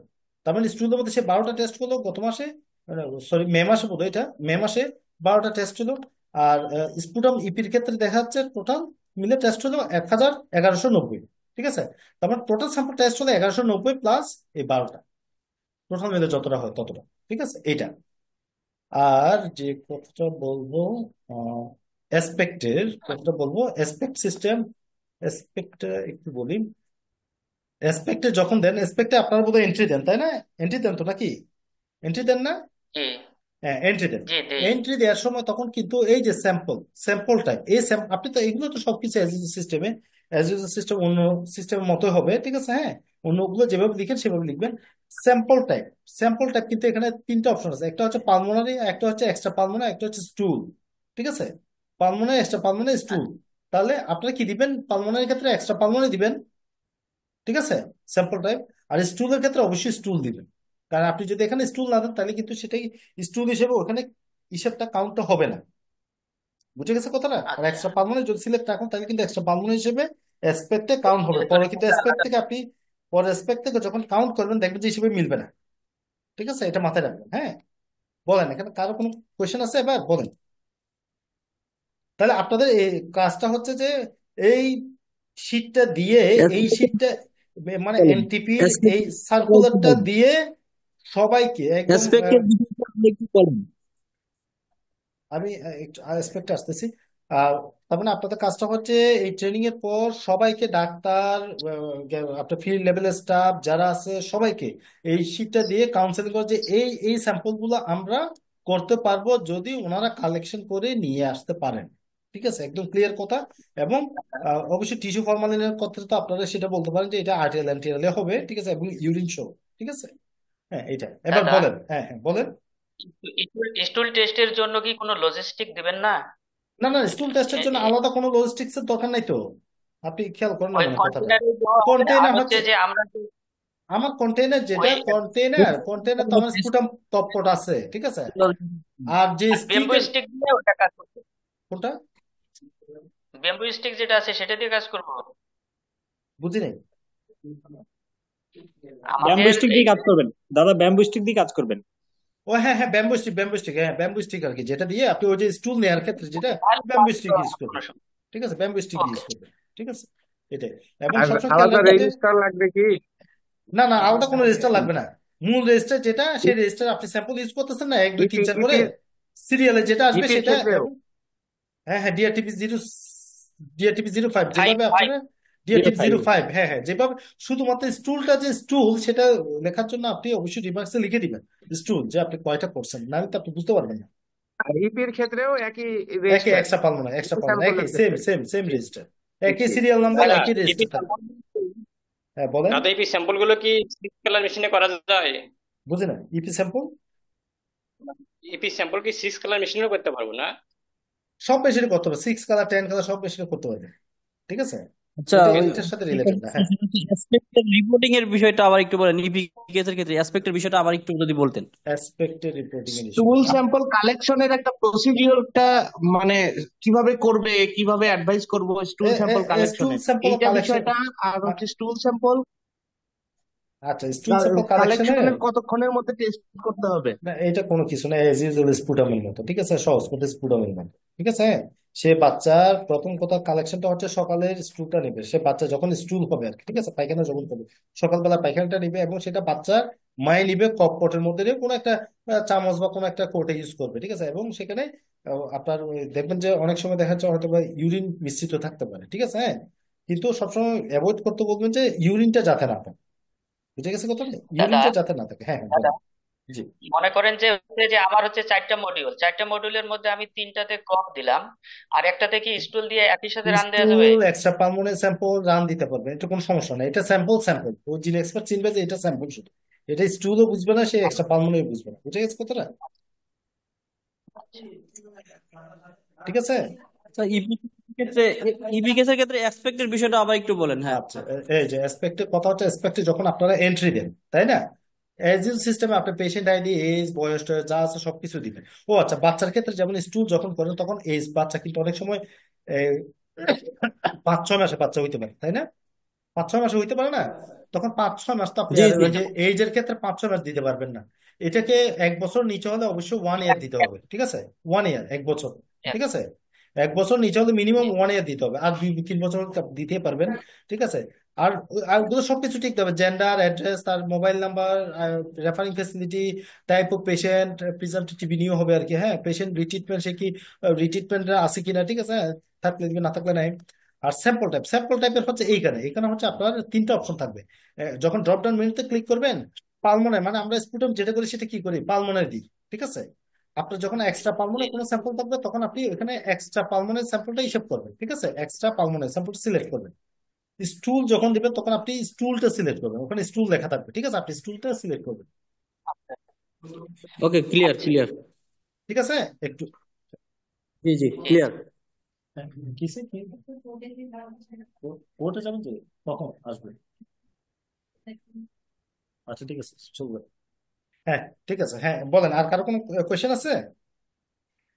না, মোটামুটি ভালোই বুঝতে পারলাম আর কি। গত যে হচ্ছে যে এই ঢাকাতে যে এই অনলাইন ট্রেনিং হয়েছে তার চাইতে এটা এটা এটা হচ্ছে বোঝার মতো ট্রেনিং হলো একটা, আচ্ছা, ওকে, থ্যাংক সুন্দর ইউ। হয়েছে। ভালো, আপনাকে অনেক ধন্যবাদ। জি। আহ, আর কোনো অসুবিধা হলে তো যোগাযোগ করবো। না, কোনো অসুবিধা নেই, যোগাযোগ করলে হয়তো বা নাম্বারটা আমাকে দিয়ে ওইভাবে ডিরেক্টলি মোবাইল ফোনে পাবেন না, ঠিক আছে, অনেক সময় এই যে বিভিন্ন ধরনের মিটিং বা ট্রেনিং বা ইয়ার মধ্যে থাকি, হ্যাঁ। তবে আপনারা যোগাযোগ করলে বিশেষ করে ওই যে রায়হানের সাথে যোগাযোগ করবেন, ঠিক আছে, ওই যে আরডিএল এ এটা আবু এটা রায়হান, ঠিক আছে। এটা একটু আসসালামু আমাদের ওই আলাইকুম। গ্রুপে দিয়ে দিন দাদা। কি কোনটা কি দিয়ে আসসালামু দিব? আলাইকুম। আমি সবগুলো সব এ- ডকুমেন্ট, আমি সব ডকুমেন্ট যা যা লাগবে সবগুলো গ্রুপে দিয়ে দিব, আপনারা ডাউনলোড করে নিবেন, যেটা দিয়ে দিন। প্রিন্ট করে রাখবেন, যেটা ওই দেয়ালে রাখা দেয়ালে রাখবেন, ঠিক আছে, হ্যাঁ। আর ভিডিও লিঙ্কটা আমি গ্রুপে দিয়ে দিব, ঠিক আছে, হ্যাঁ। আচ্ছা, thank you. আচ্ছা দাদা, আর একটা কোশ্চেন, আমরা তো স্টুল সেটা পালমোনারি হবে সেটা আমরা জানি, কিন্তু হুম, গ্যাস্ট্রিক লেবার যেটা সেটাও হ্যাঁ, কি পালমোনারি নাকি এক্সট্রা না পালমোনারি না না, হবে? গ্যাস্ট্রিক ল্যাব সবগুলো এক্সট্রা পালমোনারি স্যাম্পল, ঠিক আছে। ঠিক আছে, ধন্যবাদ ধন্যবাদ। স্টুলকে সবসময় আমরা পালমোনারি স্যাম্পল হিসেবে কাউন্ট করি, ঠিক আছে, আর বাকি যা আছে সবগুলো এক্সট্রা পালমোনারি, ঠিক আছে। বুঝলাম। হুম, ঠিক আছে। তাহলে আমি জি কি ঠিক আছে। আমি কি ইয়ে করতে পারি নাকি, এখন ড্রপ করতে পারি? জি জি, শিওর। ঠিক আছে, তাইলে অনেক আমি অনেক আপনাদের ধন্যবাদ। ইয়া স্যার রায়হান, আমার একটা কোশ্চেন ছিল। জি জি জি, বলেন, কোয়েশ্চেন থাকলে বলেন। স্যার, আমি এর আগে ওই কুমিল্লাতে ট্রেনিংটা পাইছিলাম, তো আমি কর্মক্ষেত্রে আগে একটা আগে ইয়ে আগে পাইছিলাম যে আগে আগে আগে বাচ্চাদেরকে। কোথায় ছিলেন, কুমিল্লার ওখানে ছিলেন বোধহয়, না? তাহলে তো ট্রেনিং তো, নাঙ্গলকোটে ছিলাম তাহলে স্যার। তো আমিই তো দিয়েছিলাম আপনাকে, তাই না, ট্রেনিংটা জি নাকি? স্যার, আপনার হ্যাঁ ওই হ্যাঁ ইয়েতে হ্যাঁ, কুমিল্লাতে করছিলাম স্যার। বুঝতে পারছি, হ্যাঁ হ্যাঁ তো এই হ্যাঁ। যে আমি কাজ কাজ করতে গিয়ে 5 মাসের একটা বাচ্চার স্টুল পাইছিলাম, তাতে আপনার মিউকাস এবং ফ্যাট গ্লোবিউল বেশি ছিল। আচ্ছা, তার কারণে আমি আপনার ওই বাফার টিউবে নেওয়ার পরে আধা ঘন্টা কেন 1 ঘন্টা রাখার পরে ওই ইয়েটা মিক্স হয় না, সবসময় উপরের দিকে ভেসে থাকে। না না, ওই কারণে সেক্ষেত্রে আমি না না, সেডিমেন্ট এই কারণে সেডিমেন্ট বললাম যে পাচ্ছিলাম না, সেক্ষেত্রে স্টুলটা, আমি কি করতে হ্যাঁ, পারি? এই যে আপনি এই কারণে, আমরা যেমন কফের সাথে ব্লাড মিক্স হলে আমি কোনটা নিব, অবশ্যই আমাকে স্পুটামটা নিতে হবে, কফটা নিতে হবে, মানে যেটাতে ব্লাড নেই। আপনিও ওখানে যখন বাচ্চার স্টুল যখন থাকবে তখন অবশ্যই কিন্তু আপনাকে সেভাবেই নিতে হবে। আমার মূল কথাটা আমি স্টুল নিব, ঠিক আছে? আমি কিন্তু ওই যে যেটা বললেন যে আপনি এর বাইরের অংশটা না অ্যাভয়েড করার চেষ্টা করুন, ঠিক আছে? আপনার যদি কিছু করার না থাকে তাহলে তো কিছু করেন, এগুলো হচ্ছে খুব রেয়ার কেস, ঠিক আছে? হ্যাঁ, কিছু করার না থাকলে আপনি কিছু করেন না, আপনাকে তো আসলে ওই রিপোর্ট যে একটা দিতে হবে। 5-6 মাসের বাচ্চার ক্ষেত্রে তো আপনার স্টুলটা বেশিরভাগ ইয়েই হয়, ওরকমই হয়। তা হুম আমি হুম ওরকম একটা পাইছিলাম, মানে অনেকবার চেষ্টা করছিলাম কিন্তু ওটা সেডিমেন্ট ফেলতে পারছিলাম না, হুম হুম। সবসময় উপরেই ভাসতেছিল। আচ্ছা, সেডিমেন্ট না থাকলে সেই আপনাকে ক্ষেত্রে কিছু করার নাই, আপনি ওই এর বাইরে যেটা ওই যে লেয়ারটা থাকবে বা ক্লিয়ার লেভেলটা থাকবে, ঠিক আছে? হ্যাঁ, তাহলে ক্লিয়ার লেভেল দিয়ে নিয়ে আপনি জিন এক্সপোর্টে রান দিবেন, বুঝে গেছে? মানে জি, কথা হচ্ছে থ্যাংক ইউ। সলিড পার্টিকেলটা আমার কার্ডিজা না গেলেই হলো, জি জি জি। এটি। এটা কি ফিল্টার পেপার দিয়ে ফিল্টার করে নেওয়া না যেতে না না পারে? না না, কোনো ফিল্টার পেপার ইউজ করা যাবে না, এইখানে কোনো ফিল্টার পেপারের কথা জি বলা নাই, ঠিক আছে? জি। না এইটা আর কি, হ্যাঁ আপনি কোয়েশ্চেন করছেন, ভালো করছেন। হ্যাঁ, মনের মধ্যে কোনো ধরনের কোনো কিছু রাখা যাবে না, ঠিক আছে? যে এটা করলে ভালো হয়, ওইটা করলে ভালো, কারণ এগুলো তো স্ট্যান্ডার্ডাইজড মেথড, ঠিক আছে? এগুলো তো যে শুধু বলে দিছে যে ফিল্ডে অ্যাপ্লাই হয়ে যায় তা না, এগুলো বিভিন্ন কিন্তু ভ্যালিডেশন হয়ে কিন্তু আসছে, বুঝতে পারছেন প্রসিডিউর গুলো? হ্যাঁ, নাহলে তো বলতো যে এটা ফিল্টার করে নিতে হবে, তারপর ওখান থেকে আপনার ইউজ করতে হবে, তাই না? ঠিক আছে। তো ঠিক আছে আবু রায়হান, আপনি তাহলে সবার সাথে একটু কমিউনিকেট করবেন, হ্যাঁ? যে যে কোনো ধরনের জি জি যদি কারো অবশ্যই। কারো কারো যদি বুঝতে অসুবিধা হয়, ঠিক আছে, আপনারাও আবু রায়হানের সাথে যোগাযোগ রাখবেন, যেহেতু সে এমটি ল্যাব হলেও কিন্তু সে আরটিএল এ যেহেতু কাজ করে, তার অবশ্যই অনেক এক্সপোজার আছে বিভিন্ন সিচুয়েশনের ক্ষেত্রে আর কি। তা আপনারা অবশ্যই ওর সাথে যোগাযোগ করে এই প্রবলেমের সলিউশন গুলো অবশ্যই পাবেন। তারপর যদি কোনো সমস্যা হয় অবশ্যই আমার লেভেলে যোগাযোগ রাখবেন আর কি, ঠিক আছে? আমার লেভেলে রাখতে পারেন বা এনটিএল এর ঢাকা যে মাইক্রোবায়োলজিস্ট আছে তাদের সাথে কথা বলতে পারেন, ঠিক আছে? হ্যাঁ, যে কারোর সাথে কথা বলবেন, ঠিক আছে? তো ঠিক আছে, তাহলে ধন্যবাদ সবাইকে। এখানে ডিএসএম লেভেলে কি কেউ আছে, কোনো ভাই কি আছেন? জি আছে আছে। হ্যাঁ হ্যাঁ দাদা, আপনারা কিছু কি বলবেন নাকি, বা আপনাদের ফিডব্যাক যদি একটু থাকে আর কি? হ্যাঁ, আমি কলটা ড্রপ করার আগে একটু জানতে চাচ্ছি আর কি। আপনি পুরোটাই ছিলেন কি আমাদের ট্রেনিং এ? দাদা ডিএসএম ভাই যারা আছেন, ডিএসএম ভাই যারা আছেন কিছু একটু জি কথা বলেন। আছে, দেখতে পাচ্ছি আমি ডাক্তার ইসরাত জামান ম্যাম আছে, ইসরাত জামান আছে, তারপরে ইসরাত জামান স্যার আছে, তারপরে জি আরেকজন জি জি, আমাদের আচ্ছা স্যার আছে অসুবিধা নেই, নাকি? বুঝতে পারছি, আমি আসলে চিনতে পারতেছি না তো। হ্যাঁ, তো আমি মনে হয় যে কোনো একজনকে একটু রিকোয়েস্ট করবো একটু রায়হান সাথে আছি কথা আমি। বলার জন্য। স্যার আছে। স্যার একটু কিছু বলেন, আপনাকে একটু স্যার ডাক কি করছে, স্যার মেসেজ করছে। আমি আমি জি আমি একটু ডিএসও ভাই যারা আছেন, ভাই বা আপা যারা আছেন, ওনাদের মধ্য থেকে যে কোনো একজন বা দুজন একটু কথা বলতে পারেন এই ট্রেনিংটা নিয়ে আর কি। আমি জানি না হয়তো বা আপনারা কখন থেকে জয়েন করছেন, একটু দুই চারটা হ্যাঁ, কথা বললে একটু বেটার হয় আর কি। হ্যাঁ, ধন্যবাদ বিপ্লব ভাই। জি ভাই। ট্রেনিংটা যুগোপযোগী ছিল। হ্যাঁ, আচ্ছা, কারণ থ্যাংক এইরকম ইউ। ট্রেনিং আমরা আগে কখনোই পাইনি।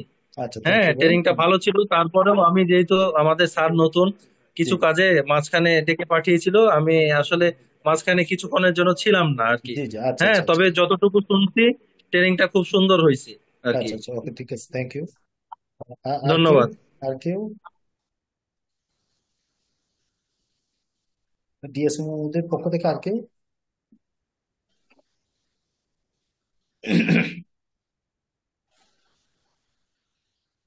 আচ্ছা, কেউ না থাকলে তাহলে আমরা বোধহয় আমরা এখানে শেষ করি, ঠিক আছে? তো সবাইকে জি যাই হোক জি অনেক অবশ্যই। অনেক ধন্যবাদ, অনেক অনেক ধন্যবাদ, আপনারা অনেক সময় নিয়ে আসলে ট্রেনিংটা করলেন আর কি। যাই হোক, আমি জানি না কতটুকু আপনারা আসলে এনজয় করলেন। তো আমি মনে করি যে কাজটাকে আপনাদেরকে আসলে এনজয় করতে হবে, ঠিক আছে? যে কোনো একটা কাজ, যে স্টুল স্যাম্পল আসলে ধরুন অনেকে আমরা নাক ছিটকে আর কি, হ্যাঁ, যে এটা স্টুল স্যাম্পল স্যাম্পল আমরা মেডিকেল টেকনোলজি মনে করবেন, ঠিক আছে? হ্যাঁ, যে আমরা মেডিকেল টেকনোলজি আমাদের কাছে যে কোনো স্যাম্পল আসতে পারে, ঠিক আছে? ব্লাড যেমন আসতে পারে, আমাদের কাছে স্টুলও আসতে পারে, ঠিক আছে? সবগুলোকে একই স্যাম্পলের প্রায়োরিটি নিয়ে কিন্তু আমাদেরকে টেস্ট করতে হবে, ঠিক আছে? আমাদের কাজ হচ্ছে যে স্যাম্পলটা আসবে রুগীর সেবা করে, ঠিক আছে? রুগীকে সেই ডায়াগনোসিসটা বা তার যে টিবি যে ডায়াগনোসিস করার জন্য যে আমার পর্যন্ত, আমার দুয়ার পর্যন্ত আসছে, তাকে যতটুকু পারা যায় হেল্প করা, ঠিক আছে? এটা এতটুকু আপনাদের মনে রাখতে হবে, ঠিক আছে? হ্যাঁ, এটা তো ইহকাল পরকাল তো এটা আপনারাও ভালো বুঝেন আর কি, যে পরকালেও আপনাদের অবশ্যই এই জিনিসটা আপনাদের ভালো হবে নিশ্চয়ই, ঠিক আছে? যেটা প্রত্যেক ধর্মে আছে আর কি। হ্যাঁ, তো আপনারা এইভাবে আসলে হেল্প করার চেষ্টা করবেন, ঠিক আছে? তো ধন্যবাদ, তাহলে রাখি। আসসালামু আলাইকুম। হ্যাঁ। ওয়ালাইকুম আসসালাম।